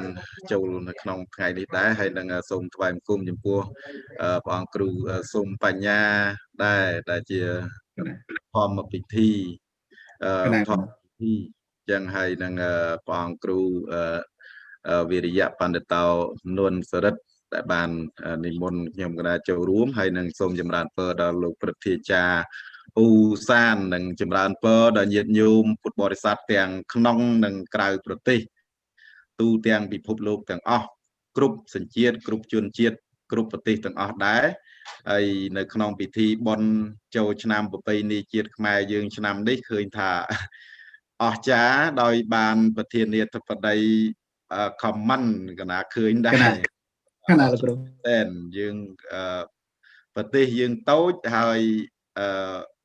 ប្រទេសធំគេស្គាល់នៅប្រពៃណីវប្បធម៌របស់យើងអស្ចារ្យមែនទែនណាហើយក ណាលោកគ្រូ នៅក្នុងឱកាសនេះមិនឲ្យខាតពេលវែងឆ្ងាយនោះទេព្រោះរយៈពេលដែលក្នុងការផ្សាយក្នុងមួយអង្គមានត្រឹម15នាទី កណា បើយឺតយូរបន្តិចទៀតកាន់តែយូរទៅបន្តិចទៀតហើយកំណែខាងកន្លែងខ្ញុំកណានេះមិនសូវជាអីទេព្រោះម៉ោងឥឡូវនេះទៅតែម៉ោង4ជាងទេហើយក ណា បងអង្គគ្រូនួនសរិទ្ធប្រហែលជាម៉ោងប្រហែលម៉ោង7ហើយដែរណា7ជាងហើយអញ្ចឹងទេយើងមុននឹងឮស្គាល់ទេវតាទាំង7អង្គមុនដំបូងយើងត្រូវស្គាល់ពាក្យថាទេវតា កណា ទេវតាបើប្រែចំពាក្យនឹងតែម្ដងប្រែថាអ្នកលេងខ្លួនក ណា ទេវតាប្រែថាអ្នកលេងខ្លួនអញ្ចឹងមកហើយទេវតាហ្នឹងប្រើអ្វីក៏ជាទឹកដែរ កណាលោកគ្រូ ណាអាហារក៏ទឹកគ្រឿងអភរណៈអីទឹកទាំងអស់ហើយពេលណាដែលទៀបនឹងអស់បុណ្យមើលទៅរូបរាងកាយហ្នឹងជារាខ្លាំងសញ្ញាថាទេវតាហ្នឹងចិត្តអស់បុណ្យហើយបានន័យថាចិត្តស្លាប់ដល់ពេលមានចិត្តអបសុកលែងចង់នៅក្នុងឋានសញ្ញាថាអស់បុណ្យដែរតែចិត្តស្លាប់ដែរអញ្ចឹងបើអញ្ចឹងទេទេវតាអ្នកលេងខ្លួនអញ្ចឹងខ្ញុំកណាមបានឮដូចជាដេគុណគ្រប់អង្គដូចជាញាតិញោមបានឮចឹងដែរថាទេវតាមាន7អង្គដែលជាបុត្ររបស់កបិលមហាព្រំអញ្ចឹងនៅក្នុងមួយអង្គហ្នឹងតែងតែដាក់វេនគ្នាថែរក្សានៅមនុស្សលោកព្រមទាំងថែរក្សានៅព្រះសេរសារបស់កបិលមហាព្រំហ្នឹងក្នុងមួយឆ្នាំមួយអង្គមួយឆ្នាំមួយអង្គអញ្ចឹងទេនៅក្នុងអត្តន័យកបិលមហាព្រំខ្ញុំកណាមិនបាច់លើកទេព្រោះជាកម្មវិធីផ្នែកខាងអង្គមហាព្រំអញ្ចឹងពាក់ព័ន្ធជាមួយព្រំវិហារធរជាមួយនឹងអីផ្សេងទៀតគ្រាន់តែដឹងថាទេពធីតាទាំង7អង្គហ្នឹងតែងតែគោរពនិងដង្ហែនៅព្រះសេរសារបស់កបិលមហាព្រំហ្នឹងជុំវិញភ្នំព្រះសមេដូចជាព្រះអង្គគ្រូដែលបានលើកអំពីខាងដើមហ្នឹងហើយអញ្ចឹងទេខ្ញុំកណាហើយអញ្ចឹងទេខ្ញុំកណាយើងដឹងថាទេវតាទាំង7គ្រាន់តែជាតំណាងតែប៉ុណ្ណោះតំណាងថ្ងៃទាំង7កណាអញ្ចឹងមានថ្ងៃអាទិត្យថ្ងៃច័ន្ទថ្ងៃអង្គារថ្ងៃពុធថ្ងៃប្រហ័សថ្ងៃសុក្រថ្ងៃសៅរ៍ទាំង7ថ្ងៃហ្នឹងតំណាងឲ្យឈ្មោះទេវតាទាំង7អង្គនឹងដែរព្រោះថ្ងៃវាមានតែ7នឹងដែរតែដាក់លើសពីហ្នឹងក៏មិនកើតដែរចាស់បុរាណពីដើមគាត់បដៅកូនប្រុសស្រីគាត់បដៅតាមបែបផ្សេងជួនកាលបង្រៀនធម៌កូនតាមរបៀបច្រៀងចបៃជួនកាលបង្រៀនធម៌កូនតាមរបៀបលេងល្ខោនជួនកាលបង្រៀនធម៌កូនតាមរបៀបកំណាព្យជួនកាលបង្រៀនធម៌កូនតាមរបៀបស្មូតជួនកាលបង្រៀនធម៌កូនតាមរបៀបប្រពៃណីអញ្ចឹងចាស់ពីដើមរបៀបគាត់បង្រៀនច្រើនណាស់កាលណាតែចាំចាស់ពីដើមគាត់បង្រៀនថាអញ្ចេះគាត់ថាចៅកាលណាបើគេកើបអង្គគេកើបអង្គនៅត្បាល់ជន់ណាគេមិនឲ្យទុំត្បាល់ក្រោយនឹងទេទុំទៅឈឺចកេះគាត់ថាអញ្ចឹងមិនមែនទេតែកាលណាទុំទៅវាឆ្លោះយន្ទួលហ្នឹងត្បាល់ហ្នឹងវាធ្លាក់មកបុកអ្នកចូលអង្គហ្នឹងអញ្ចឹងហើយចាស់ពីដើមគាត់បដៅរបៀបគាត់បដៅរបៀបបង្រៀនហ្នឹងអញ្ចឹងដល់អញ្ចឹងហើយបានគាត់ធ្វើអញ្ចឹងដើម្បីឲ្យមនុស្សចាប់អារម្មណ៍កាលណានិយាយច្រើនពេកអរុក្ខទេវតាកាសទេវតាភូមិទេវតាឯណាទេវតាសែនកោតចក្រវាលកូនមិនស្គាល់តែអញ្ចឹងទៅតំណាងថ្ងៃទាំង7ហើយមួយទៀតយើងខ្លួនឯងក៏ធ្វើខ្លួនឲ្យទៅជាទេវតាបានដែរបើចង់ឲ្យទេវតាទាំង7ហ្នឹងរក្សាយើងរាល់ថ្ងៃរក្សាយើងរាល់ឆ្នាំរក្សាយើងរាល់ខែតលតែយើងធ្វើខ្លួនឲ្យទៅជាទេវតាកណាពណ៌ដែលនាំឲ្យទៅកើតជាទេវតាមានអរិយទ្រព្យទាំង7សទ្ធាសីលៈចាគៈបញ្ញាសុត្តៈហិរិនិងអោតបៈកណា កាលណាបើមានធម៌ទាំង7ហ្នឹង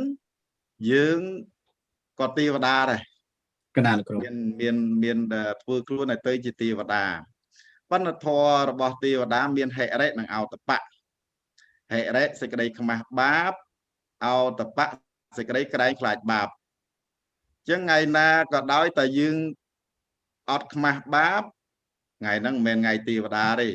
កណា ថ្ងៃណាក៏ដោយថ្ងៃណាដែលយើងអត់ខ្លាចបាបមិនមែនជាថ្ងៃរបស់ទេវតាទេ កណា អញ្ចឹងឲ្យតែថ្ងៃណាដែលខ្មាស់បាបថ្ងៃណាដែលខ្លាចបាបថ្ងៃនោះហើយគឺជាថ្ងៃទេវតា កណា ថ្ងៃនោះហើយគឺជាថ្ងៃអ្នកខត្តរិកល្អជាមង្គលល្អជាពេលភ្លឺស្វាងល្អជាពេលនៃអរុណរះល្អហ្នឹងតាមសេចក្តីហើយមនុស្សយើងក៏ធ្វើខ្លួនឲ្យទៅជាទេវតាបានដោយអាស្រ័យដោយអរិយទ្រព្យទាំង7ប្រការហើយជាពិសេសមានហិរិនិងអោតបៈនឹងឯងខ្មាស់បាបនិងខ្លាចបាបខ្មាស់បាបនិងខ្លាចបាបមិនមែនត្រឹមតែនៅនឹងមុខគេទេពីខាងក្រោយក៏ដោយអញ្ចឹងបានព្រះសម្មាសម្ពុទ្ធព្រះអង្គមិនមានទីកំបាំងទេព្រះអង្គមិនមានទីកំបាំងដោយសារតែថ្ងៃណាក៏ព្រះអង្គអត់ធ្វើបាបដែរ កណា នៅខាងក្រោយអ្នកដតីក៏មិនធ្វើបាបនៅមុខអ្នកដតីក៏មិនធ្វើបាបមនុស្សច្រើនក៏មិនធ្វើបាបមនុស្សតិចក៏មិនធ្វើបាបអញ្ចឹងយប់ក៏មិនធ្វើបាបថ្ងៃក៏មិនធ្វើបាបអញ្ចឹងថ្ងៃរបស់ព្រះអង្គគឺជាថ្ងៃរបស់ទេវតាទាំងអស់អញ្ចឹងមានទេវតាគួងនៅជាមួយនឹងព្រះអង្គថែរក្សាថ្វាយព្រះអង្គថ្វាយពពព្រះអង្គជារៀងរាល់ថ្ងៃយ៉ាងណាមិញមនុស្សយើងក៏ដូចគ្នាកាលណាបើចោលធម៌របស់ទេវតាហិរិនិងអោតបៈហើយមិនមែនជាថ្ងៃរបស់ទេវតាទេហើយទេវតាក៏អត់មករក្សាដែរព្រោះមិនមែនជាថ្ងៃរបស់គេមកមិនកើតដោយកម្មវិធីអញ្ចឹងបើមិនមែនពេលវេលាខ្ញុំកណ្ដាលអត់បានចូលដែរអញ្ចឹងបានសេចក្តីថាពន្យល់ខ្លីប៉ុណ្ណេះដែលយើងធ្វើខ្លួនយើងឲ្យទៅជាទេវតាអាហ្នឹងបានហៅថាទេវតារក្សាយើងអញ្ចឹងអ្វីព្រះពុទ្ធជាម្ចាស់ព្រះអង្គទ្រង់សម្ដែងហើយថាយើងត្រូវធ្វើដោយខ្លួនឯងអត់មានអ្នកណាមួយធ្វើជំនួសឡើយបើហើយបាបក៏ទទួលខ្លួនឯងបុណ្យក៏ទទួលខ្លួនឯង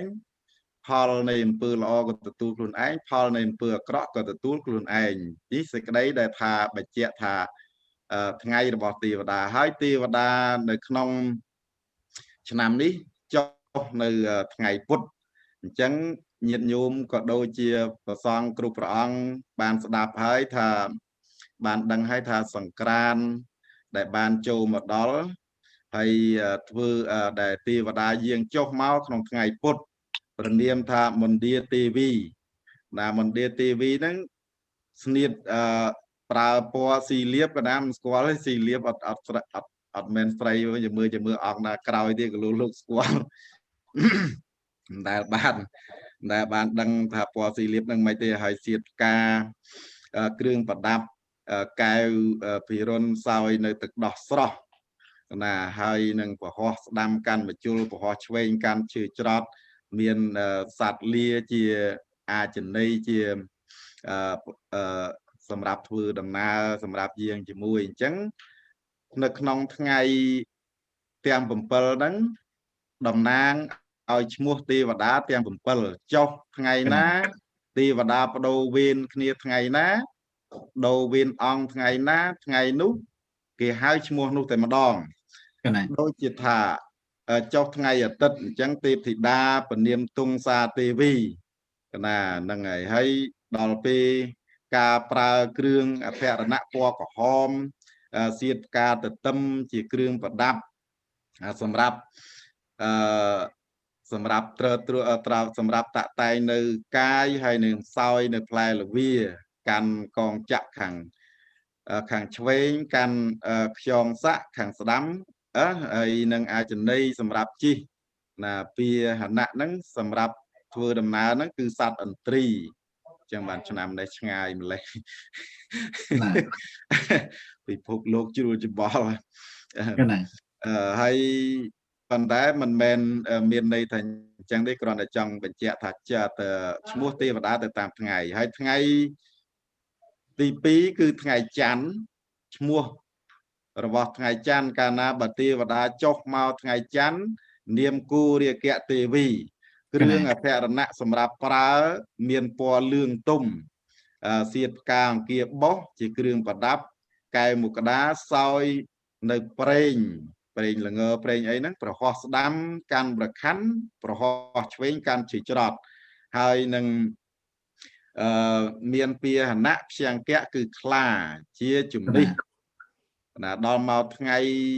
អង្គារបើទេវតាចុះថ្ងៃអង្គារបដូវវេនថ្ងៃអង្គារគឺទេវតាពនាមរាខយសាទេវីគ្រឿងអភរណៈទាំងឡាយពណ៌ស្វាយក្រមៅសៀតផ្កាឈូកហើយនឹងគ្រឿងប្រដាប់កែវកែវមរាសោយនៅលោហិតឈាមខាងស្ដាំកាន់នៅត្រីសូលខាងឆ្វេងកាន់ដងធ្នូហើយមានសេះជាអាចនីជាជំនិះហើយបើថ្ងៃពុធនាមមុនឌាទេវីបំបញ្ញមិញនឹងឯងហើយថ្ងៃប្រហោះតំណាងថ្ងៃទី5គឺទេវតាពនាមកិមេរាទេវីកិរណីទេវីគឺប្រើនៅអភរណៈហ្នឹងពណ៌បៃតងហើយសៀតផ្កាខាងសៀតផ្កាចំបៃជាគ្រឿងអលង្ការប្រដាប់ទៅដោយត្បូងហើយខ្សោយនៅសណ្ដែកល្ងពហោះស្ដាំកាន់នៅសង្វេដំរីពហោះខាងឆ្វេងកាន់នៅរន្ទះកម្មរបស់រន្ទះណាហើយមានពាហនៈជាដំរីជាជំនិះចំណែកខាងបដូវវេនថ្ងៃទី6គឺថ្ងៃសុក្រទេវតាព្រះនាមកិមេរាទេវីទ្រង់ពណ៌សហើយសៀតផ្ការំចង់ហើយនឹងសោយចេកណាំវ៉ាព្រះហស្ថខាងស្ដាំកាន់ប្រខាន់ព្រះហស្ថខាងឆ្វេងពិនហើយនឹងជំនិះសម្រាប់ជិះសម្រាប់ធ្វើដំណើរគឺជិះកបីហើយថ្ងៃទី7ទេវតាពនាមមហោធរាទេវីទ្រង់ពណ៌ខៀវជាគ្រឿងអលង្ការជាអភរណៈហើយនឹងសៀតផ្កាកនិកាគ្រឿងប្រដាប់ត្បូងហើយនឹងសោយសាច់ត្រាយបានន័យថាសត្វជើង4ដែលនៅក្នុងព្រៃមានក្តាន់មានអីមានឆ្លុះអីជាដើមហ្នឹងហើយខាងស្ដាំកាន់កងចក្រប្រហោះខាងឆ្វេងកាន់ត្រីសូលណាហើយនឹងមានពាហនៈជាជំនិះគឺសត្វកង្កោក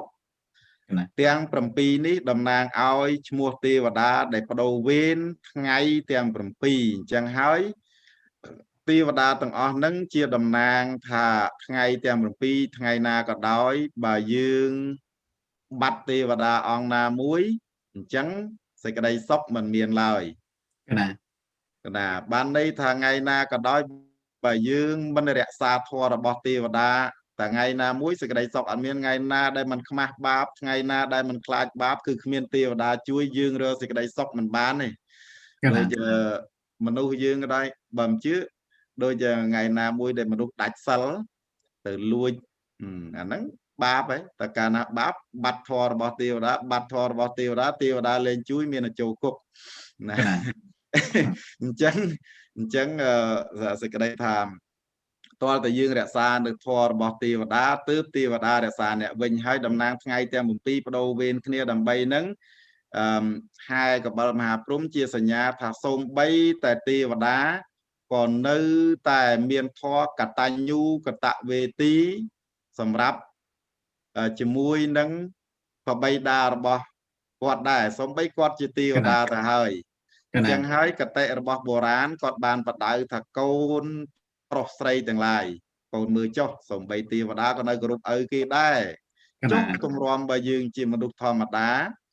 มันមានអាហារទឹកផងដើររើនប្រាក់អន្តរដើម្បីចិញ្ចឹមជីវិតរឿងអីយើងមិនគោរពឪពុកម្ដាយរបស់យើងព្រោះថាការគោរពឪពុកម្ដាយរបស់យើងនាំឲ្យយើងបាននូវសេចក្តីសុខនាំឲ្យយើងតិចតិជុំរកស៊ីមានបានហើយមួយទៀតកតិចាស់បុរាណពីដើមគាត់រំលឹកថាមានពិធីបុណ្យចូលឆ្នាំឬក៏ដង្ហែសេរសារបស់កបិលមហាព្រំហ្នឹង អញ្ចឹងតំណាងឲ្យធម៌កតញ្ញូកតវេទីគាត់បដៅកូនប្រុសស្រីអញ្ចឹងថាបើសិនណាជាអ្នកឯងនោះវាអត់ខ្លាំងណាស់ក៏ដោយគ្មានយ៉ាងណាក៏ដោយរវល់ប៉ុណ្ណាក៏ដោយយ៉ាងហោចណាស់ក៏មួយឆ្នាំក៏មកជួបម៉ែម្ដងដែរកូនមួយឆ្នាំក៏មកជួបឪម្ដងដែរកូនសូម្បីទេវតាក៏នៅតែថែរក្សានៅឪពុករបស់គេដែរតំណាងកបិលមហាព្រហ្មបានន័យទៅទេវតាហ្នឹងរក្សានៅព្រហ្មវិហារធម៌ទាំង4ហើយព្រហ្មវិហារធម៌ទាំង4ហ្នឹងក៏ដូចគ្នាដែរយើងបើអត់ព្រហ្មវិហារធម៌ហ្នឹងតែមួយថ្ងៃក៏អត់សុខដែរយ៉ាងណាមិញខ្ញុំកណាមិនបកស្រាយវែងឆ្ងាយទៅទៀតទេគ្រាន់តែបង្ហើបខ្លីប៉ុណ្ណឹងហើយដល់ពេលវេលាដែលខ្ញុំកណាបញ្ចប់នៅសំណួរដែលលោកគ្រូសត្ថាសុំបញ្ញាបានសួរមកហើយក៏សូមប្រគេននៅចម្លើយប៉ុណ្ណេះហើយនឹងចម្រើនពរនៅចម្លើយប៉ុណ្ណេះដល់ញាតិញោមទូទាំងពិភពលោកក៏សូមបានសម្ដាប់ហើយសូមអរប្រគុណនិងសូមអរគុណគណៈអប្រគុណច្រើនលោកគ្រូប៉ុន្តែក្រោយពេលដែលខ្ញុំគណៈបានស្ដាប់ធរណីការរបស់លោកគ្រូណាជាម្ចាស់ទៅណាបញ្ហាចម្ងល់ក៏បង្កើតឡើងមានទៀតណាគឺពុភាសាអត្តន័យដែលលោកគ្រូបានលើកមកថាទេវតាទាំង7នេះគឺតំណាងឲ្យថ្ងៃទាំង7ហើយថ្ងៃទាំង7នេះទៀតសោតគឺយើងបាច់តែគេហៅថាអនុវត្តប្រតិបត្តិទៅតាមធម៌បែបទេវតាហ្នឹងបើថ្ងៃណាមួយដែលដាច់ធម៌ហ្នឹងមិនទៅជាទេវតាទេណាហើយបើថ្ងៃណាជាប់ធម៌ហ្នឹងបានទៅជាទេវតាហើយក្រោយពេលដែលបានស្ដាប់ធរណីការរបស់លោកគ្រូមកបើយើងនិយាយឲ្យមែនតែនទៅថាទេវតានេះគ្រាន់តែតំណាងឲ្យថ្ងៃណាគ្រាន់តែតំណាងឲ្យថ្ងៃនៃការសាងនៅអំពើល្អហើយចុះដែលបងប្អូនប្រជាពលរដ្ឋខ្មែរយើងណាទូទាំងសកលលោកមិនថាទៅរស់នៅដល់ទីណាទេហើយក្នុងនោះមានទាំងប្រសង់ផងដែរកណានៅពេលដែលឮថាសង្គ្រាមឆ្នាំថ្មីហ្នឹងតាមហោរាសាស្ត្រដេញមកហ្នឹងដឹងថាទេវតាចុះម៉ោងប៉ុណ្ណេះចុះម៉ោងប៉ុណ្ណោះហ្នឹងគឺថាទាំងប្រសង់ទាំងកុហកហ្នឹងសស្រាំរងចាំទទួលទេវតាណារងចាំទទួលទេវតាមិនត្រឹមតែរងចាំធម្មតាទេមានទាំងការតបតែងផ្លែឈើនំនែកចេកទុំផ្កាភ្ញីទៀនធូបអីជាដើមយ៉ាងសម្បើមណាតាមកន្លែងនានាហ្នឹងតើអត្តន័យត្រង់ហ្នឹងយ៉ាងម៉េចដែរលោកគ្រូហើយវាបានផលត្រឡប់មកវិញហ្នឹងយ៉ាងណាដែរកណាគណៈអរគុណគណៈប្រគេនចម្លើយខ្លីដោយសារកម្មវិធីមានពេលកំណត់អញ្ចឹងទេសម្រាប់ដែលយើងតាក់តែងផ្ទះរៀបចំកន្លែងសម្រាប់ទទួលទេវតាក្នុងពេលដែលទទួលទេវតាហ្នឹងគឺសិតតែខ្នះខ្នែងអញ្ចឹងទិញគ្រឿងប្រដាប់ល្អផ្លែឈើផ្កាភ្ញីជាដើមបុរាណពីដើមគាត់ធ្វើអញ្ចឹងដើម្បីឲ្យយើងភ្ជាប់អារម្មណ៍បើមិនធ្វើឲ្យមានរូបអញ្ចឹងទេកូនចៅប្រុសស្រីអត់ស្វាស្វែងទេអញ្ចឹងទេតលឲ្យចេញជាមានរូបមានពេលវេលាជាក់លាក់អញ្ចឹងគាត់អប់រំតាមកតិប្រពៃណីព្រោះប្រពៃណីខ្មែរយើងធ្វើអញ្ចឹងទៅដើម្បីឲ្យវាមានរូបរាងជាក់លាក់មានតំណាងឈ្មោះចេញជាតួអង្គមកអញ្ចឹងទៅមនុស្សយើងមានជំនឿគ្រប់គ្រាន់ប៉ុន្តែគេថារឿងរៀបចំទទួលទេវតាហ្នឹងវាចំណេញចេះដែរទោះបីជាថាទេវតាខាងក្រៅមិនបានយាងមកឬក៏ទេវតាខាងក្រៅមានមែនឲ្យពរសពសាធិកាទេវតាខាងក្រៅមានហើយដល់ពេលគេមើលមកក៏គេសាទរជាមួយនឹងការដែលរីករាយនឹងដែរទី1បានបុណ្យដោយសារយើងគោរពទី2ឧបមាថាឥឡូវម៉ោងដែលទេវតាចុះថ្ងៃដែលទេវតាចុះហ្នឹងមនុស្សអាឡ័យទៅដើររត្រីថ្ងៃហ្នឹងអូទេវតាចុះហើយថ្ងៃហ្នឹងឈប់ធ្វើបាបមួយថ្ងៃណាទៅរកត្រីអីទេនៅរៀបចំផ្ទះសម្បែងទៅវាមិនចំណេញរឿងថាថ្ងៃហ្នឹងខានស្ទូចត្រីមិនចំណេញរឿងមិនខានធ្វើបាបណាថាថ្ងៃហ្នឹងអាឡ័យទៅអូបើមិនបានធ្វើរឿងហ្នឹងទេទៅនិយាយដើមអ្នកដតីចាក់ដោតអ្នកដតីវាបាបអញ្ចឹងចំណេញច្រើនណាណាបុរាណពីដើមគាត់នាំធ្វើមកអញ្ចឹងចំណេញហើយមួយទៀតបោសផ្ទះសម្អាតផ្ទះបើឯខ្ជិលបំផុតក៏មួយឆ្នាំហ្នឹងបានសម្អាតផ្ទះបោសផ្ទះម្ដងដែរណាយ៉ាងចាស់បុរាណអញ្ចឹងបើកាលណាគាត់ប្រើកូនគាត់ឲ្យបោសផ្ទះហ្មងថាដូចជាឯងនឹងវាល្អូច្រើនពេកអញ្ចឹងអីគាត់ឲ្យរៀបចំអញ្ចឹងទៅថាកូនទេវតាចុះហើយថ្ងៃហ្នឹងត្រូវរៀបចំផ្ទះអញ្ចឹងបោហែងសម្បុកពីងពីងស្អីថ្ងៃណារវល់យ៉ាងណាមិនបានធ្វើថ្ងៃហ្នឹងសម្អាតហោចណាស់ក៏បានស្អាតផ្ទះហ្នឹងដែរហ្នឹងចំណេញដល់ផ្លែឈើទឹកដោះស្រស់ ទឹកក្រូចអីផ្លែឈើអីសពបែបយ៉ាងយើងយកមករៀបចំដើម្បីនឹងទទួលទេវតាហ្នឹងបើទេវតាខាងក្រៅមិនបានមកសោយរបស់នឹងទេគ្រាន់តែអបអរសាទរជាមួយយើងរួចពីទទួលទេវតាមកចែកកូនចែកចៅហើយរិះបំផុតកំណាញ់បំផុតក៏បានរបស់ហ្នឹងចែកកូនចៅហូបថ្ងៃហ្នឹងដែរអាហ្នឹងថាវាកំណាញ់បំផុតហ្នឹងបុរាណពីដើមក៏ដូចជាមានចាគៈនៅក្នុងហ្នឹងហ្នឹងហើយមានការបែងចែកទៅទ្របហ្នឹងកាលណាបើនៅតែមិនបែងមិនធ្វើអញ្ចឹងទេថ្ងៃណាក៏កំណាញ់ថ្ងៃណាក៏កំណាញ់អត់បានប៉ើអ្នកនៅក្នុងក្រុមគ្រួសារមិនបានចែកជូនអ្នកក្រុមគ្រួសារមិនបានជូនម៉ែឪបើអញ្ចឹងទេថ្ងៃហ្នឹងយ៉ាងហោចណាស់ក៏បានជូនម៉ែឪហូបម្ដងចុះវាច្រើនណាវាច្រើនអញ្ចឹងចាស់បុរាណហើយមួយវិញទៀតយើងបានដាក់សក្ការៈបូជារំលឹកនឹកគុណដល់គុណព្រះពុទ្ធព្រះធម៌ព្រះសង្ឃដល់បរតនត្រ័យទាំង3ផ្សារភ្ជាប់នឹងសាសនាដែលជាច្បាប់សម្រាប់ឲ្យមនុស្សយើងរស់នៅបានសេចក្តីសុខណាក្នុងគណៈប្រគិនខ្លីប៉ុណ្ណឹងសូមអរគុណណាគណៈអប្រគុណច្រើនណាលោកគ្រូណាបើទោះបីជាយ៉ាងណាក៏ដោយណាអត្តន័យបង្កប់របស់ចាស់បុរាណមកគឺនៅតែបន្សល់ទុកទៅតាមគ្រប់រូបភាពទាំងអស់ដោយលោកគ្រូបានលើកពីខាងដើមថាដើម្បីបង្រៀនកូនចៅមានតាមបែបចម្រៀងខ្លះតាមបែបស្មូតខ្លះតាមបែបលោកទេសនាខ្លះឬក៏តាមបែបចបៃអ្វីដតីទៀតហ្នឹងគឺថាពិសេសណាស់អញ្ចឹងមានន័យថាបុរាណពីដើមហ្នឹងគឺប្រកបដោយកតេបណ្ឌិតណាស់កណាគឺបង្កប់ដោយអត្តន័យអត្តរសហើយក៏អរគុណណាលោកគ្រូច្រើនណាបានរិះរកណាលើកយកមកគឺ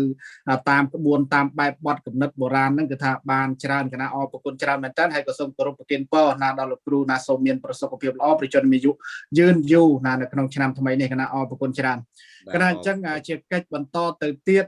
ខ្ញុំគណៈសូមធ្វើការអនុញ្ញាតដើម្បីក្រាបនមស្ការចំពោះព្រះវិជ្ជាកោវុឌ្ឍណាសានភិរេតណាដើម្បីលោកគ្រូបង្ហាញប្រវត្តិមានណាចូលរួមនៅក្នុងកម្មវិធីក្នុងថ្ងៃនេះណាផងដែរគឺនឹងអរតនានិមន្តលោកគ្រូសម្ដែងអំពីប្រវត្តិនៃការពូនភ្នំខ្សាច់ព្រោះរឿងហ្នឹងក៏ក្តៅកគុកផងដែរកាលណានៅក្នុងពីមុនឡើយដែលយើងមិនទាន់មានបណ្ដាញសង្គមអីជាដើមគឺយើងមិនសូវបានឃើញទេប៉ុន្តែឥឡូវនេះដល់ពេលមានបណ្ដាញសង្គមប្រព័ន្ធ Facebook ឬក៏ប្រព័ន្ធដតីទៀតកើតឡើងអញ្ចឹងទៅឃើញថាមានការបង្ហោះបង្ហាញគ្នាយ៉ាងច្រើនអំពីរូបភាពនៃភ្នំខ្សាច់ជាដើមហ្នឹងហើយតាមបណ្ដាវត្តអារាមហ្នឹងគឺថាកណាឃើញប្រសង់ណាសស្រាក់សស្រាំណាធ្វើមែនតែនណារឿងភ្នំខ្សាច់ហ្នឹងណាអញ្ចឹងហើយសូមអរតនានិមន្តលោកគ្រូសម្ដែងអំពីប្រវត្តិរឿងរ៉ាវនៃការកកើតឡើងនៅភ្នំខ្សាច់ណាហើយជាពិសេសហ្នឹងភ្នំខ្សាច់ហ្នឹងគឺវាកើតឡើងនៅលើដែនដីនៃប្រទេសយើងទៅទៀតណាហើយមិនត្រឹមតែប៉ុណ្្នឹងទេសូម្បីតែប្រសង់ក៏ដូចជាមហាបរិស័ទទូទៅដែលមករស់នៅក្រៅប្រទេសហើយហ្នឹងក៏មិនបោះបង់ចោលដែរកណារឿងរ៉ាវភ្នំខ្សាច់ហ្នឹងទៅទិញខ្សាច់គេយកមកពីផ្សារពីអីមកថ្លៃថោកអីយ៉ាងណាយកមកពូនតតែចេញភ្នំខ្សាច់កណាអញ្ចឹងតើវាមានប្រវត្តិរឿងរ៉ាវយ៉ាងណាខ្លះដែរកណាសូមអរតនានិមន្តណាព្រះវិជ្ជាកោវុឌ្ឍសានភិរេតកណា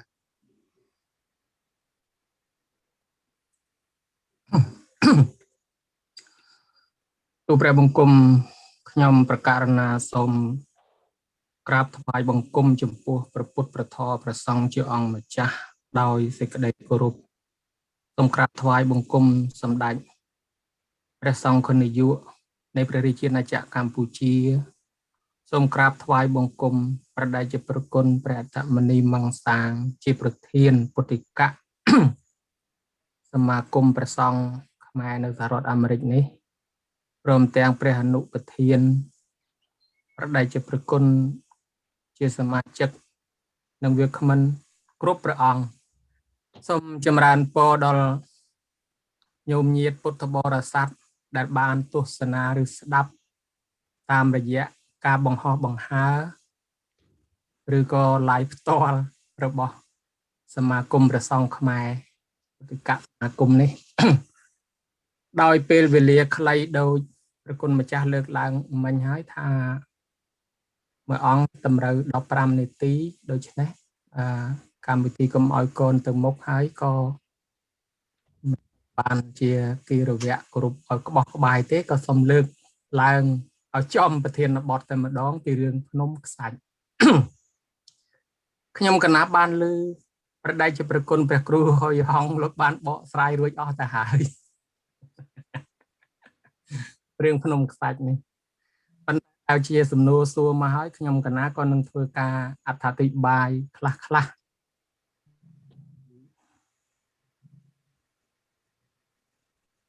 តាក់ទងទៅនឹងពិធីពូនភ្នំខ្សាច់មានក្នុងប្រជាណាចក្រកម្ពុជាយើងហ្នឹងភ្នំខ្សាច់ហ្នឹងគឺខ្សាច់ដែលដាក់ពុកដូចភ្នំហ្នឹងគេហៅភ្នំខ្សាច់ណា ខ្សាច់ហ្នឹងដីខ្សាច់ពូនឲ្យទៅជាភ្នំ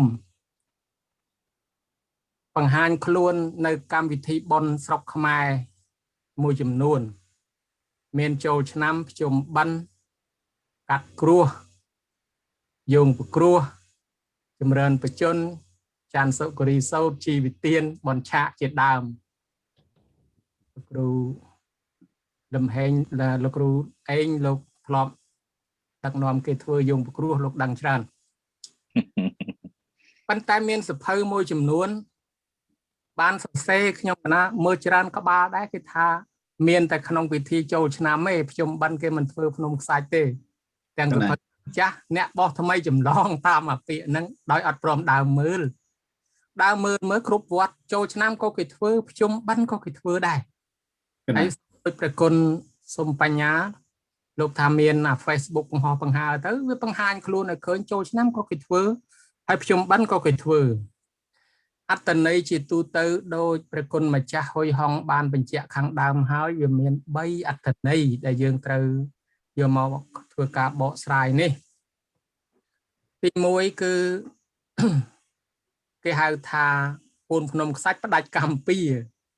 ពាក្យហ្នឹងក៏ធ្លាប់មានឮចំទាស់មិនថាតែប្រសក់ទេសូម្បីប្រសងយើងធម្មកថាដូចគ្នាហ្នឹងចំទាស់បែងគ្នាទៅលិចបែងគ្នាទៅកើតអង្គនេះទេថានិយាយអង្គនោះថាខុសអង្គនោះទេថាយកអង្គនោះថាខុសអញ្ចឹងទៅណាទី1ហ្នឹងគឺផ្ដាច់កម្មពី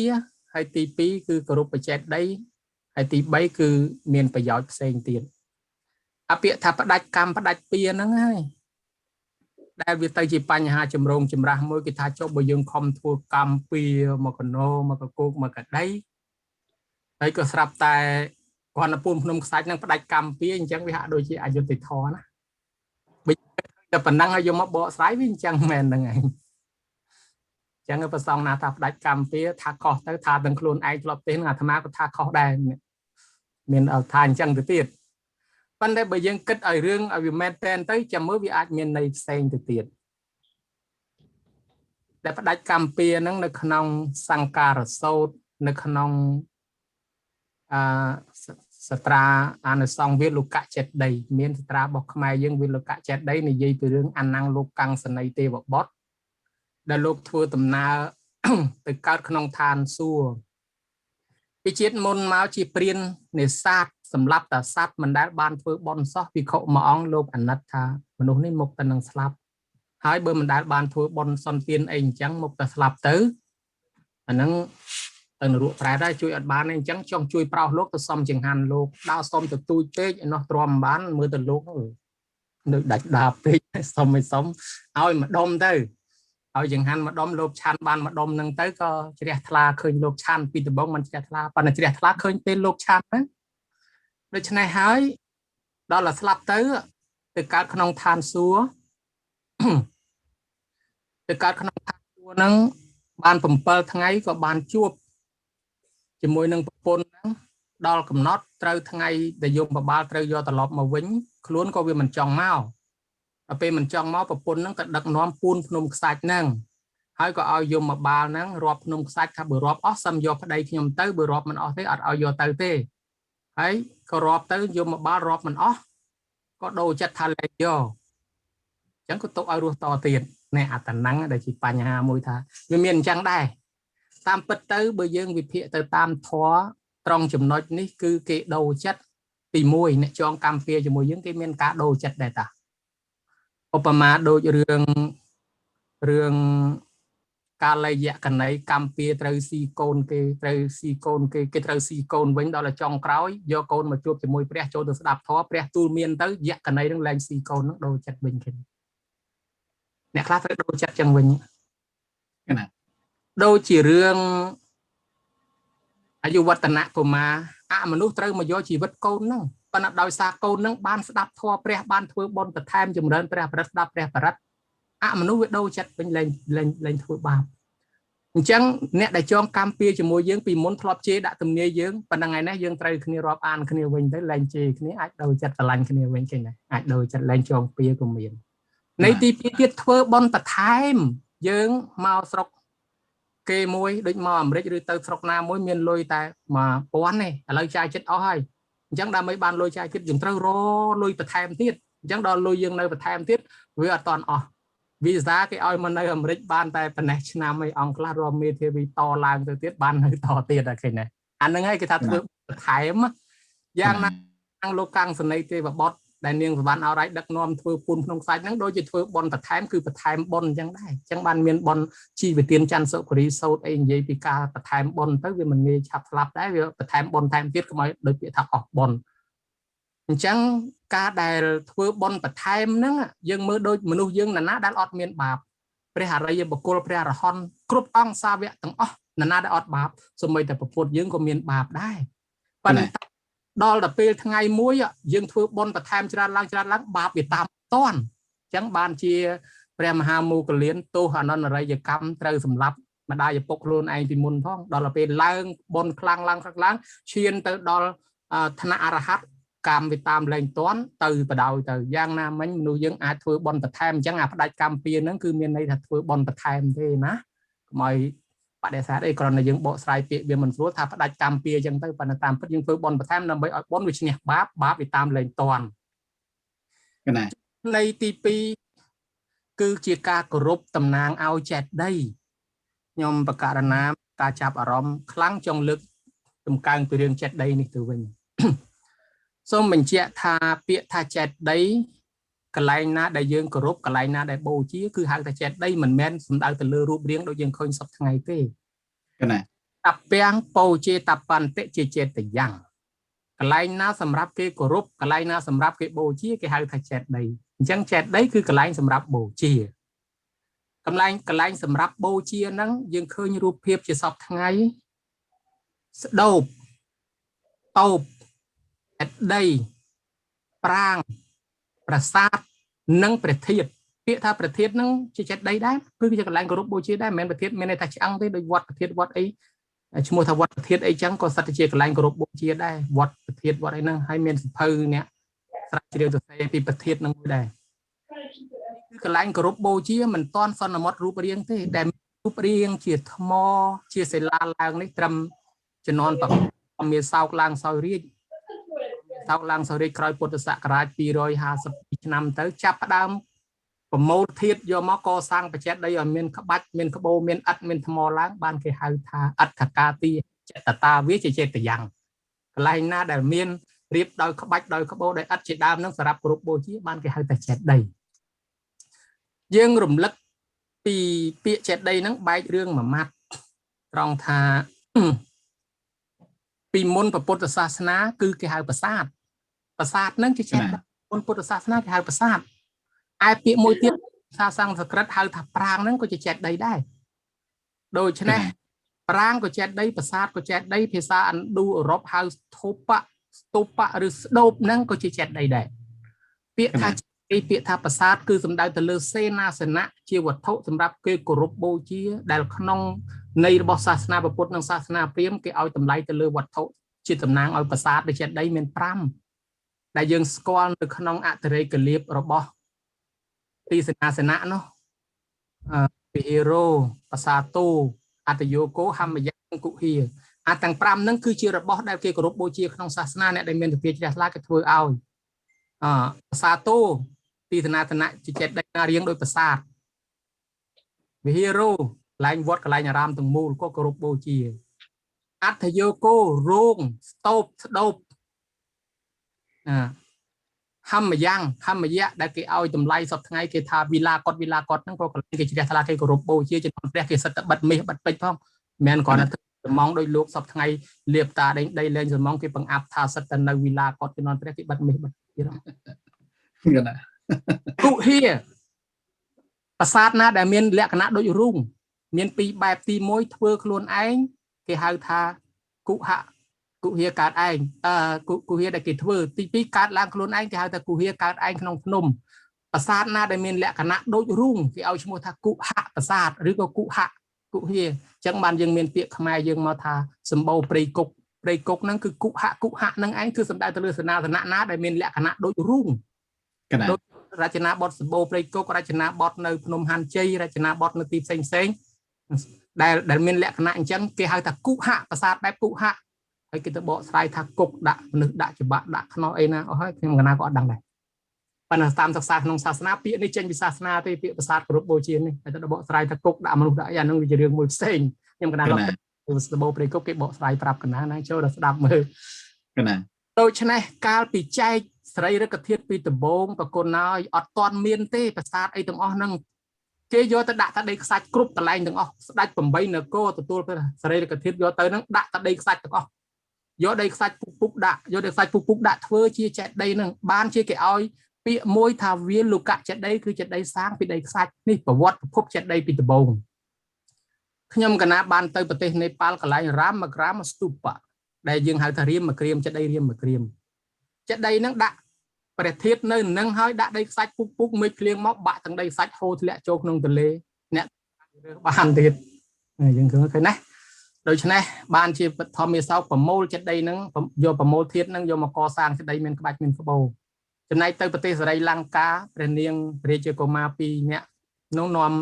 ផ្ទះចង្គមទៅដែលសប្តាហ៍ថ្ងៃនៅទីក្រុងខេនឌីនោះដល់មាត់សមុទ្រមិនកប់ដីខ្សាច់មិនតម្កល់ដាក់ដីខ្សាច់កប់នៅមាត់សមុទ្រទុកសិនចាំសពៅប្រាប់តែមាននាគមួយមកលេបយកផ្លែតបាត់នេះភ័យណាស់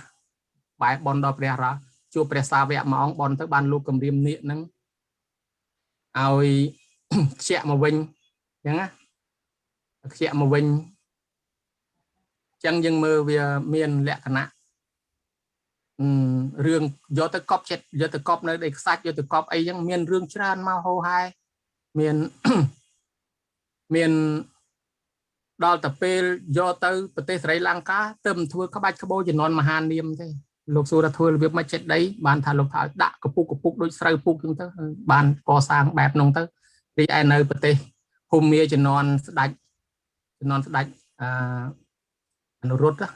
កសាងចិត្តដីឡើងរាប់ពាន់ម៉ឺនលានចិត្តដីដែលសប្តាហ៍ថ្ងៃនៅគេហៅថាបាកានប្រគុណម្ចាស់ធ្លាប់ទៅមើលគេហៅសមុទ្រចិត្តដីខ្ញុំកណាធ្លាប់ទៅមើលទៅដូចជាប់ជើងមេឃកប់ពពកច្រើនណាស់ដោយសារផ្ទះថ្លាការកសាងការគោរពចិត្តដីនេះបានបនបានអានិសង្សខ្លាំងបានជាគេនាំគ្នាគោរពកសាងនឹងជាចិត្តដីអញ្ចឹងវាវិវត្តពីដីខ្សាច់មកធ្វើជាចិត្តដីមានរូបរាងឡើងជាអញ្ចឹងប៉ុន្តែចេតិយដែលនៅក្នុងប្រទេសកម្ពុជានៅប្រទេសភូមាប្រទេសចិនប្រទេសអីដែលយើងធ្លាប់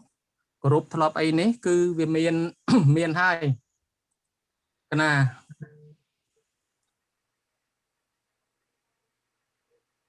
ខ្ញុំកណាវាមានហើយប៉ុន្តែពាក់ព័ន្ធទៅនឹងប្រទេសកម្ពុជាយើងមានបដិជាប្រគុណព្រះធម្មកថា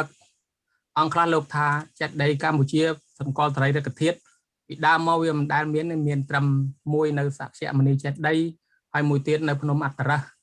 ប៉ុន្តែតាមការពិតទៅប្រទេសកម្ពុជាធ្លាប់មានចេតិយតម្កល់ព្រះសារីរិកធាតុតាំងនៅវត្តបទុមមកកសាងតាំងពីឆ្នាំ1909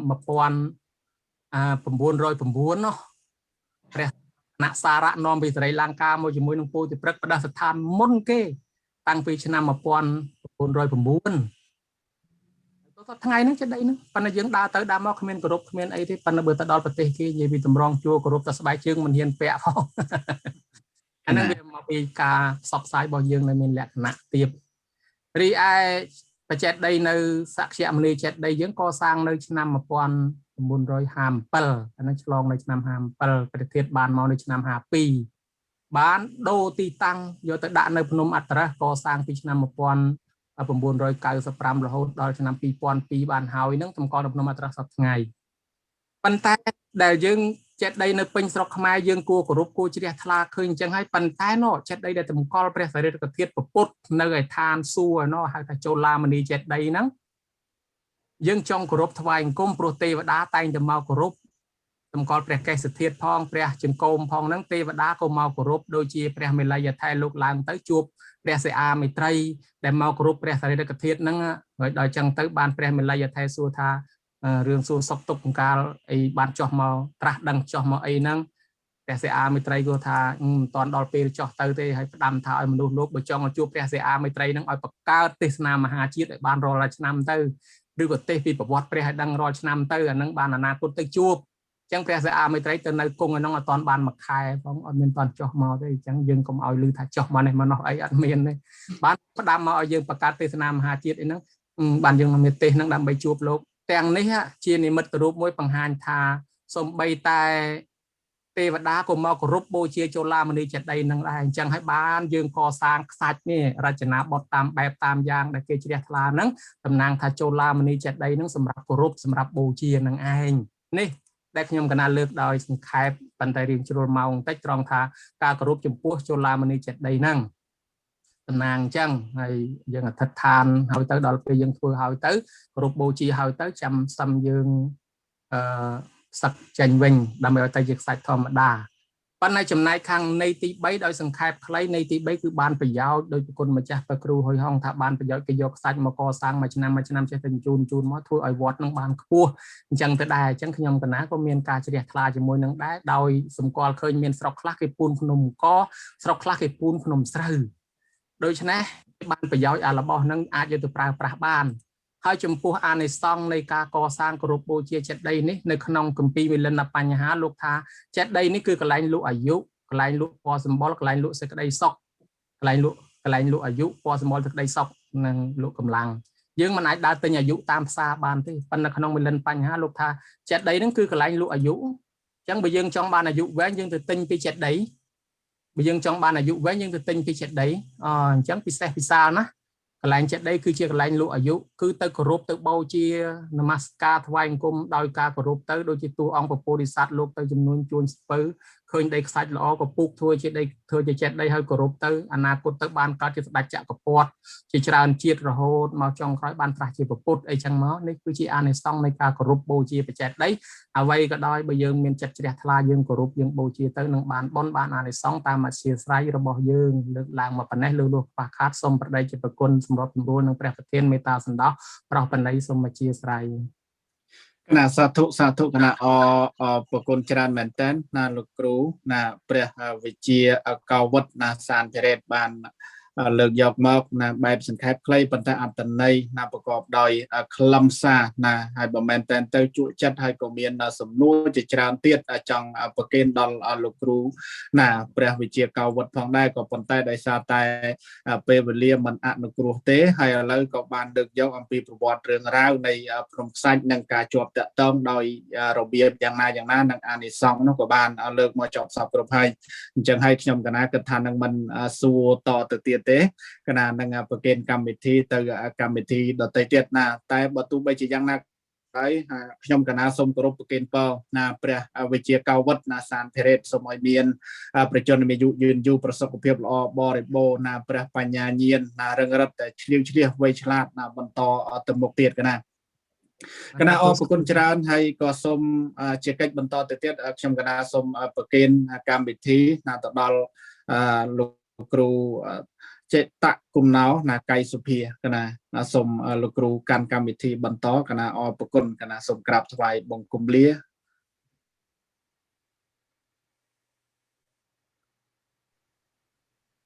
គណៈសូមថ្លែងអំណរអរគុណចំពោះណាព្រះអង្គសូមបញ្ញាស្ថាបនិកសូមបញ្ញាព្រមទាំងជាបឋមសូមក្រាបថ្វាយបង្គំចំពោះព្រះគុណព្រះប្រធានទីនិមន្តសាងព្រមទាំងព្រះចរន្តរៈគ្រប់អង្គដោយសេចក្តីគោរពរាប់អានពីចម្ងាយព្រះនាមចាស់ដោយហេតុថាកម្មវិធីខ្ញុំមិនអាចជាភាសាអង់គ្លេសអញ្ចឹងសូមចាប់ផ្ដើមដោយជាភាសាអង់គ្លេសប៉ុណ្ណាទៀតGood evening and good morning to everyone who are watching this program. Let me begin by paying homage to the Triple Gem, the Buddha, the Dhamma, and the Sangha with my high respect. And before I begin, I also would like to pay my respect to the president of the CBMS, Venerable Timini Mangsang, and as well as to all venerable monks who are appearing on the screen and also venerable monks from across the world. I would like to pay my respect as well. And also, I would like to greet all the viewers and the people across the globe who are watching our programs here. And let me begin by sharing that this program is about the Cambodian New Year. And we are broadcasting this program in order to share our knowledge as well as the event of this auspicious occasion. And here we have two speakers to elaborate, to help us describe and explain the meaning of this event. I would like to address the first one is Venerable Dr. Yuan Seng Yet from Cambodia. I would like to apologize for waking you up too early in the morning because of the confusion of the time zone. And also the second person is I don't know how would you like me to address you. You know, in Cambodian we address you as Pratecha, and can I say there's elderly pundits? That's elderly. Yeah, this is elderly. Thank you for so much. And his name is Mr. U Peng San. Yes. Am I correct? Yes. So he is going to share with us the tradition aspect. So I would like to inform everybody that we are going to discuss two aspects on this auspicious occasion. One is a Buddhist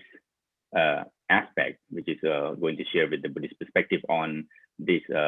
certain auspicious occasions. And also I would like Mr. U Peng San to share with us the traditional aspects about the Cambodian New Year. So the younger generation would learn some things about these traditions. And so I would like to begin by with Venerable Dr. Yuan Seng Yet about the Buddhist aspects or Buddhist perspective on the Cambodian New Year. But before I begin asking you what kind of teachings can be applied during these occasions, I would like you to tell us the history or the story behind this auspicious occasion. Could you please share with us, beginning by, because of course this event started with the story, and mostly a younger generation didn't understand or didn't know what is the history or what is the story behind this auspicious occasion. So could you please help us to understand the story behind this event a little bit? So could you please? Thank you. My deepest respect to the Buddha, Dhamma, and the Sangha, and to all the venerable monks who are present on this virtual platform, and my greeting to Mr. U Peng San, who shared this platform with me, especially to the venerable moderator. Actually,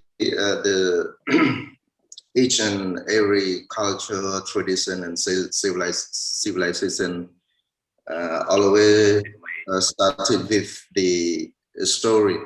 to begin with. We cannot have something without the beginning. So the story of Khmer New Year is exactly have the story of the interaction between Kamabal Kumar, the boy, and the Gabal Mahaprabhu. Gabal Mahaprabhu is recognized as someone from the heaven. So this story signifies a very great interaction between the human beings and the divinely being. I think most of Cambodian people are aware of this story very well, especially the old generation, and because each and every year when the day that the Khmer New Year fall on, so the the story of Gopal Mahaprabhu and Thamabala always on the news and everybody reading. But so from Cambodian New Year started with, from this story, telling about the asking Gopal Mahaprabhu, ask Thamabala about the three kinds of three kinds of blessings, and then it takes about 1 week to solve this problem. And one of the most important point for me, I see why the human beings and divinely beings put their life on just simple ask a question. There is a lot of this day there are a lot of questions about it, but please bear in mind that when we are talking about tradition, about the culture, about the civilization, it always represents with the picture basically, but there is always a meaning behind that. So some questions should not be asked. If we look at each and every tradition in the world, definitely it does has a lot of similarities. To begin with, for example, like in Sri Lanka, the beginning of the Sinhalaris start with the lion, with the animal. And for example, in our civilization, our race also started with the presence of the dragon, the naga, kind of that. So this is a very simple and for the beginning of the civilization. And in short, I would like to say that from very first beginning, we had a new year on Mikase, the lunar calendar of Cambodian month, Mikase, and later on we changed it to Khai Chat. I think it falls on the April, and from now we had the new year on April. So this is the beginning of our new year. And for the Cambodian context, tradition, civilization mostly is the combination between Brahmanism, Cambodian cultures, and the Buddhist culture, Buddhism. So it makes it's a sort of the mixture between Buddhism, Cambodian culture, and Hinduism, because even though Buddhism and Hinduism were not the first religions for Cambodian people, Cambodian does have their own cultures, their own way of life. So when these two religions arrive in the land, then it's integrated themselves into the local culture. So even though for this Khmer New Year, so we still see the combination of the three elements. Thank you. Thank you so much. Let me begin asking Mr. U Penh San as well. This especially in the US, the younger generation have a lot of questions about this, and why do we celebrate this Cambodian New Year? Why our Cambodian New Year is different from the American New Year? And for the traditional standpoint point of view, what can you tell us? As a younger generation, what can you tell us about the Cambodian New Year in brief, to understand why the Cambodian people, the Cambodian elders celebrating this auspicious occasion? So could you please share with us so the younger generation could understand in case they happen to watch it? So thank you, Mr. U Penh San. Actually, young people and old people as well, young and old alike,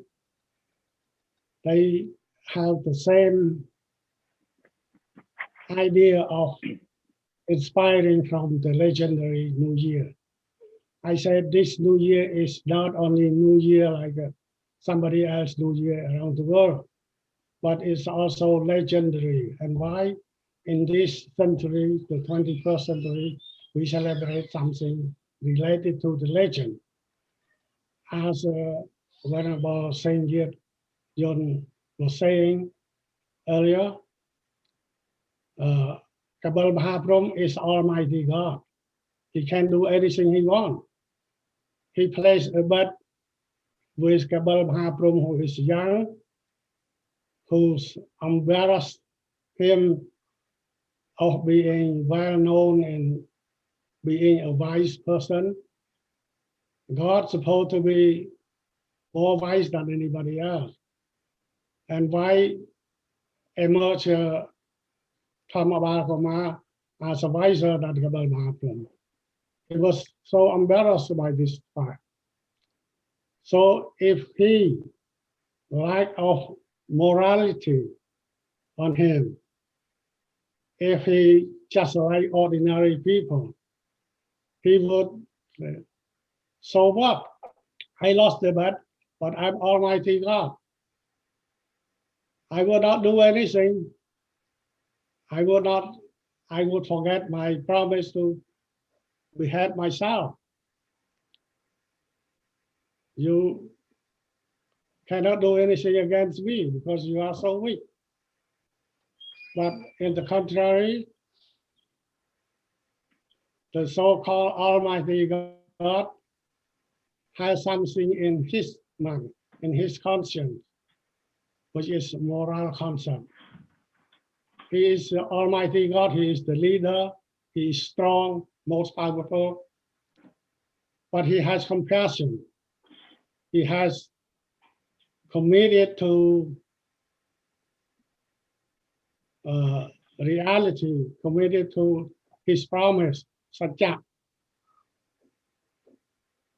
If she said, she had to do it. Life or death, she had to fulfill his promise. That's the morality, number one. And number two,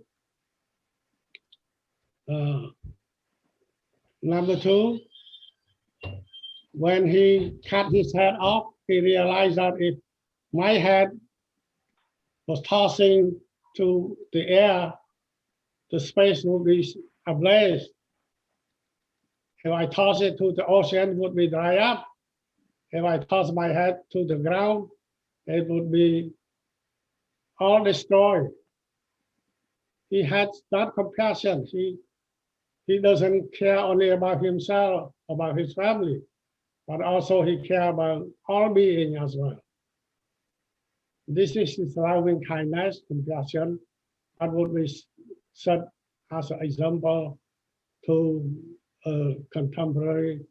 leader, to today's leader, young, old. So a lot of us have to learn from this legend. And that's why we celebrate this. Also, let me add this too. A lot of people ask, you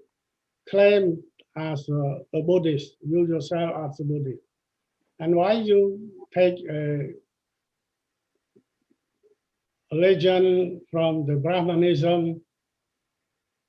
as a concept to celebrate the New Year? Like I said, this New Year is not about religion. We observe that all around the country. The New Year celebrate mostly at the temple pagoda. And some villages under the tree, under Damjiri, Dampo, and so on. But mostly in the temple pagoda. And the Buddhists go to the Buddha not with empty hand, but with 4 requisites, including food to offer to the monk. But we observe that not only Buddhists going to the temple, the Protestant, all religion faithful went to the temple, going to the temple to celebrate the New Year. And as long as they go there at the temple, it's not just praying Lord Buddha traditionally, but like our Dharma Workman spoke earlier, there's building the sand hill with different concepts, playing game, popular game, all kinds of moral concept that we can draw from Cambodian New Year. So Cambodian New Year is not just the passage from old to new, but also the lesson that give to all participants to learn from. I would like to stop at this point. Okay. Thank you so much. Thank you. I will continue asking you because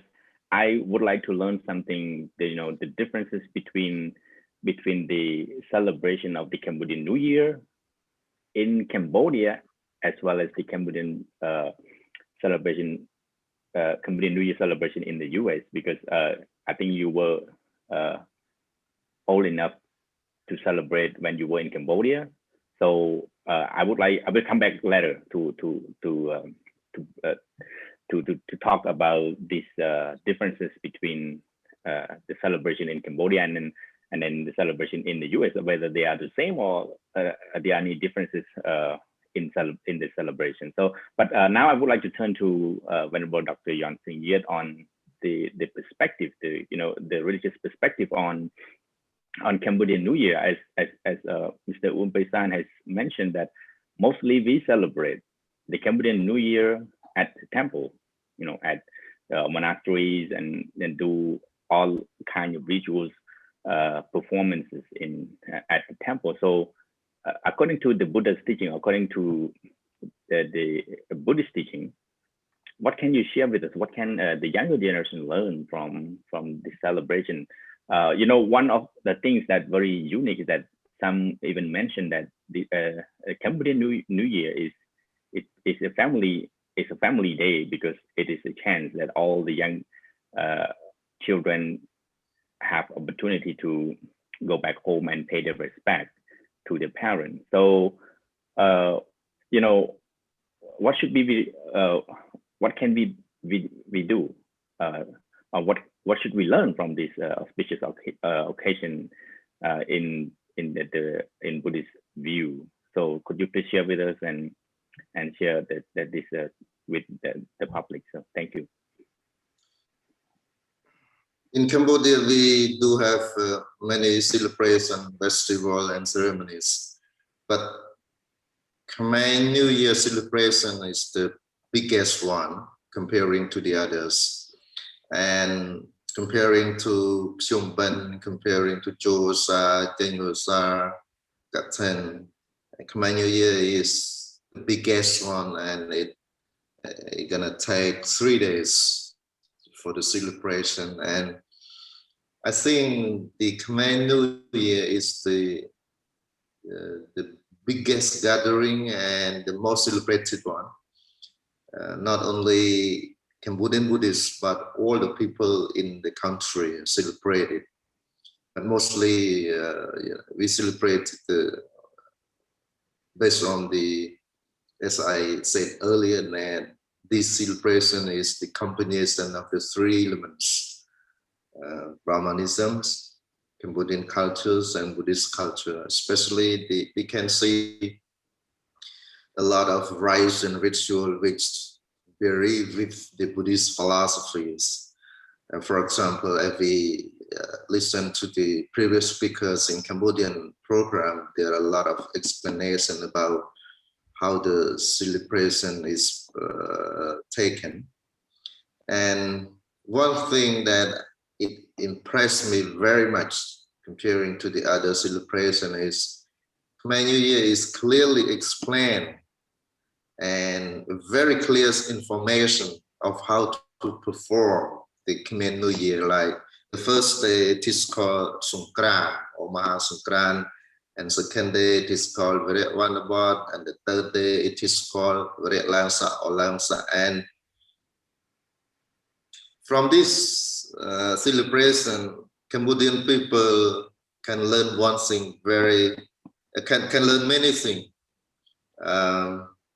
Traditionally, religiously,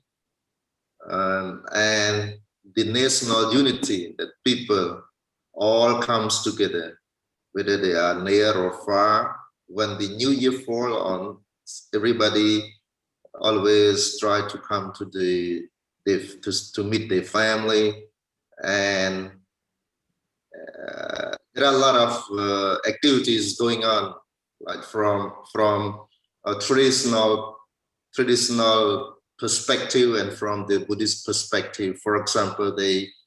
go to the temple and they offer the foods and for requisites to the monks, and they support the temple, and back to at their home they have their own celebration. They worship the parents, the elders, and I see a lot of forgiveness. Normally on that day, people, they talk, when the family meet, they talk and they forgive, they excuse, they help. It is a sort of, simply in short, I can say that Khmer New Year is everything in one. And people feel kind of released because life has been on the rise, on the move for a year. So for 3 days, they feel kind of relaxation. And it seems that these 3 days, apart from religious practice and traditional practice, they have their own personal life too, kind of release, or they heal themselves. And the other thing is they always try to, to talk to their families, especially to the elders, parents. For example, they wash their parents with the very utmost respect. And they say that if I have done anything wrong to you, so please forgive us. And then they clean their body, both mind and body, but they use like water. And this is the way that they heal the people, the way that the celebration is. We cannot ask a question. Some people say, if the water can heal the people, why you take medicine? That is a stupid question. Human beings has a way of doing things. We need to wear clothes. For example, like in the Buddha Dharma, in the Buddha's teaching, Buddha emphasize the most important of mind. He say mind is the most important. Culturing mind is the most important. Then we can ask a question, why you need to shave hair, to wear a robe, and if mind is the most important. So this is, when we look at the culture, we have to understand the meaning behind that. So sometimes we cannot take everything into philosophical aspects. We cannot, because there is a steps to make people understand. So people use water to bridge between the youngers and the older, between children and parents. Yeah. Sometimes they use flowers, especially like in Europe, mostly they use flower. Maybe in those areas, the water is too cold, too cool. But here, our tropical climate is hot. So mostly Asian people use water to heal, to bridge between the two parties. So back to your questions, we can see a lot of celebration. And in that celebration also lie a lot of the Buddhist philosophy. Like I just mentioned only one performance. They wash their parents. They also clean the Buddha statue once a year. So especially in the western part of Cambodia, like Bat Kambong, Pai Lin, Batin, Min, Chey, Dorman, Chey, Siem Reap, cleaning or bathing the Buddha statue is one of the most important for the villagers. They come together and they worship the Buddha statue, they clean and they ask for blessings. And among themselves, they also feel, you know, kind of breaching a friendship. The one who had not seen each other for a year or 2 or 3 years, so they kind of making friendship while they in that ceremony, in that activity. So in short, Cambodian New Year is not only a public New Year, but it is an individual celebration too. Thank you. Thank you so much. Yeah, yes, of course, we live in a world where we have dissidents, of people who have the same understanding, the level of understanding. So of course they might have some negative thoughts towards some kind of celebration, but that is okay. But this is very unique. This is very meaningful. As a Cambodian, we live in a country where we respect our cultures, and for what you have mentioned, it's very gracious to the younger generation, and as well as to the older generations, and it is a day that we all gathering to pay respect one another and to express our gratitude toward one another. So it is not only about the celebration, but it means a lot as a Cambodian, because it represents our value, and when we apply the Buddha's teaching into practice, when we apply Buddha's teaching in our daily life, so it even more meaningful. Just like you say, that the children go back home to watch their parents, to pay respect. So we as a Buddhist, we consider our parent as a living Buddha. So this is the way of cultivating the meritorious deed and the way of paying respect, and once, not many times in a year, that we have this opportunity. So for what you have mentioned is very meaningful, and I hope that the younger generation could understand this perspective, this celebration that we all carry on from generation to the next generations. And also here, because we are living in the United States of America, and we build temples, we gather to celebrate this. I would like to learn something about the differences. I don't know whether we have any differences, Mr. U Pin San. You live in Cambodia, and you, through your observation, my question is really, it's going to be short on this. So through your observation, are there any differences about the Cambodian New Year celebration in the US as well as in Cambodia? Can you share with us a little bit or if there's no any differences, it's fine. Can you help us to understand this, on this perspective, on this celebration, please? It depends on where you ask that question. If you ask the question to the Minnesota, who has the temple like the one.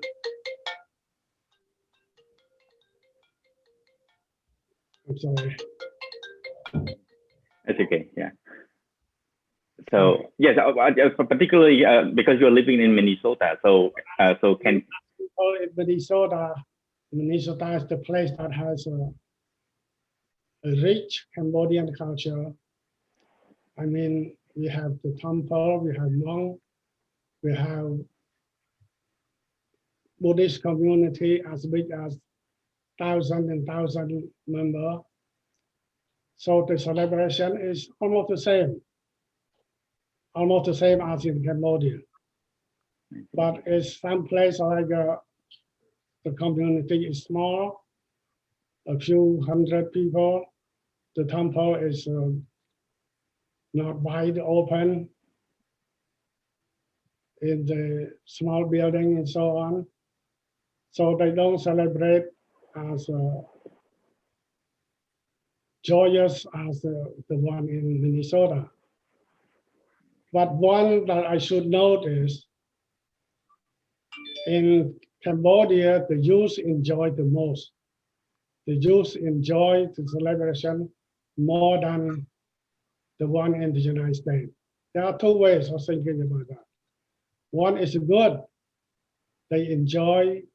washing the food for their parents. They enjoy giving gifts to the parents. They enjoy themselves being released from the confinement at home, you know, as a Cambodian culture is concerned.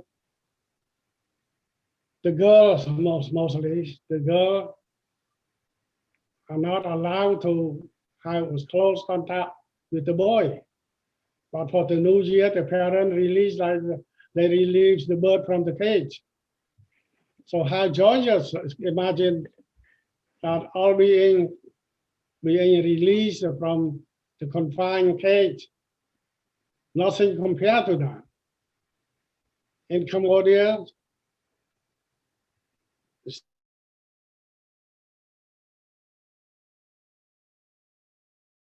I'm talking about family freedom, relationship between parent and kid. We are more modernized than in Cambodia, I admit that. So things seem to go normal. Also, another thing is different, but in the bad way. Here we respect people in many ways. There in Cambodia, I saw lately, yesterday, I saw the video, they performed the Songkran yesterday in neighboring country. But I know that in my experience from my younghood, first it starts from the neighboring country, like splashing the water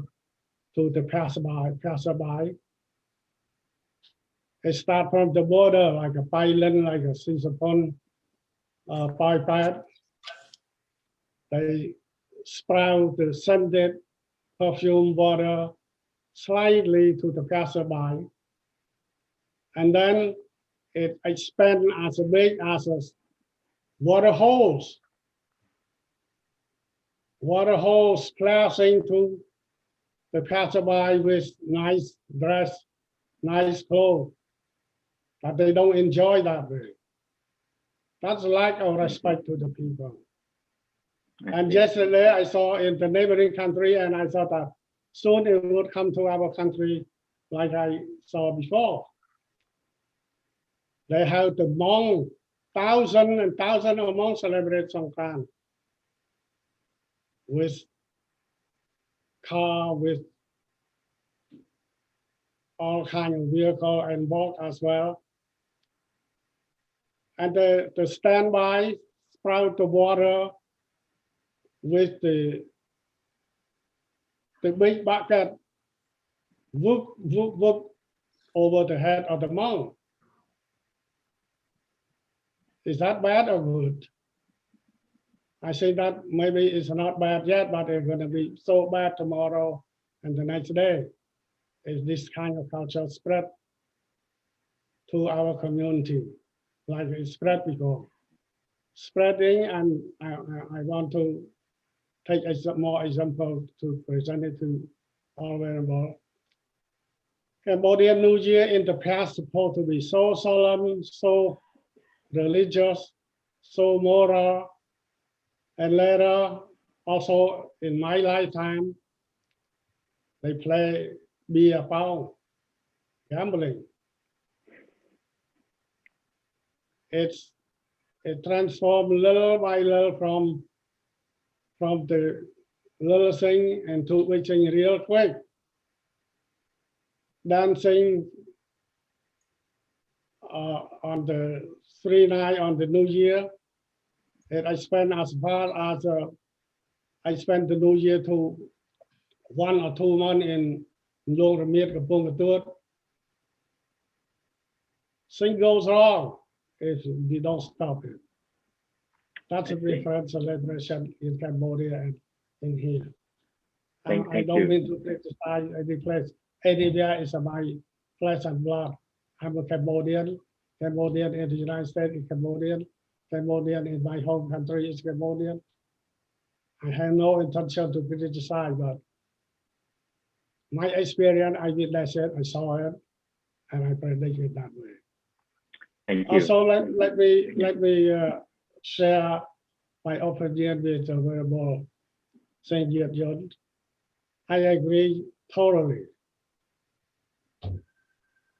Cambodian celebration, if we open for answer, gonna be thousands and thousands answers, endless. Because we cannot translate the meaning of celebration in one word. But still, something notable to discuss here. Cambodian New Year is not the passing from the old to new, but it's a celebration of Songkran that is the value or practice from our ancestor until now. This is only the difference. Other meaning, endless answer. I see. Yeah, Mr. Open-san, I think we are running late a little bit, so I'm going to like to sum up this talk, because otherwise we are going online for a long hours, and venerable monks here are waiting for us. And lastly, I would like to sum up this talk to both of you and to Venerable Yongtin Yet. And because we still have, I just want to inform the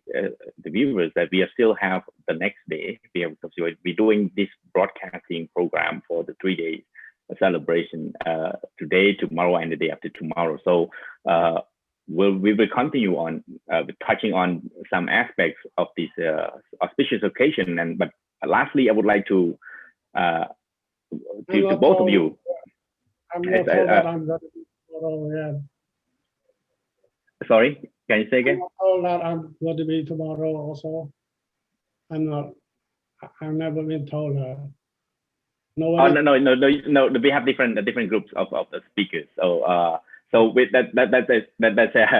is the different versions. But we are still touching on the aspects of the Cambodian New Year. But for both of you, sharing with us today is part of the aspects, and also we will have two other speakers to join us on this aspect. So because we cannot talk the whole thing, as you know, the celebration is big, and there's no words that can describe the whole celebration. So that's why I would like you to sum up, and lastly to share with our viewers, what can you tell us the importance, and what would you like to tell the viewers in this celebration, and how can the younger generation learn from this, and what would you like them to remember and keep this in their mind? So Venerable Dr. Yongtin, could you please share with us a very short one? Thank you. First of all, I would like to update the news which is happening in Cambodia right now. I think we have the most quiet New Year celebration this year since 1979. Very quiet, no people, very silent. Everything is calm since yesterday because of the rise of infection. Yeah. And Cambodian New Year is celebrated in different under the four kinds of celebration. One I would like to one is they celebrate because of traditions. They celebrate it because of it is very popular. They celebrate it because it is related to philosophy, in terms of Buddhist philosophy or Khmer philosophy or Hindu, whatever. And the other one is just a practice of the country. So this is four categories of celebration are found in the Khmer New Year. So my short advice and comments to the celebration, please celebrate Khmer New Year in a very formal, simple, and make use of it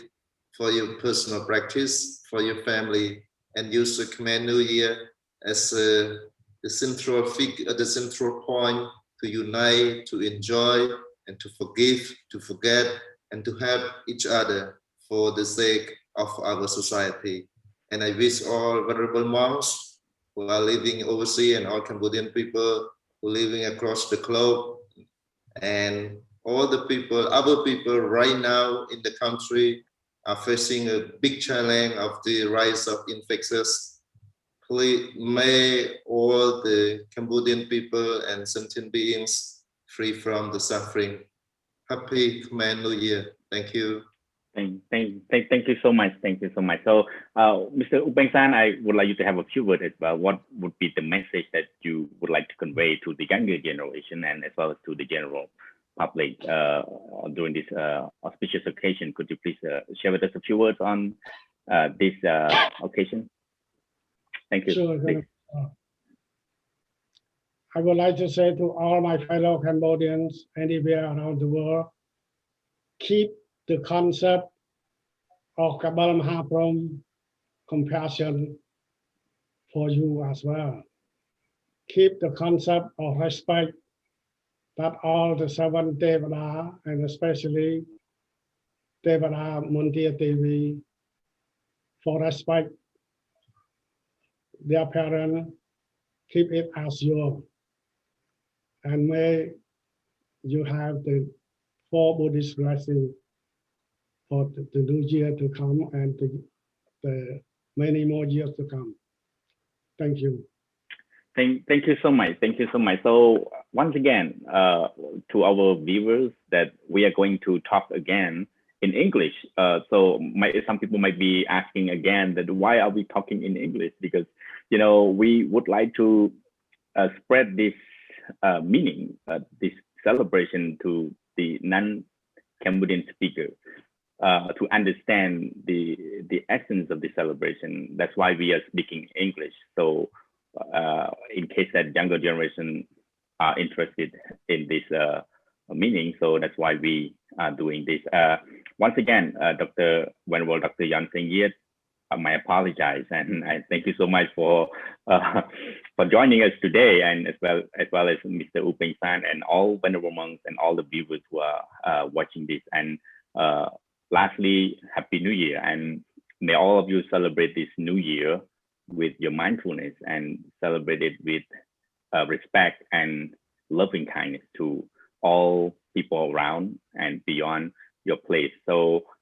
for this, I would like to end, and I yield back to the main program and the main speakers. So thank you so much for watching with us, and may all of you be blessed with the Buddha's blessings. Thank you. And ណាសូមអរគុណសូមអរគុណសូមអភ័យទោសណាសូមកណ្ណាគុំចាស់គ្រប់ព្រះអង្គដោយសេចក្តីគោរពរាប់អានដោយ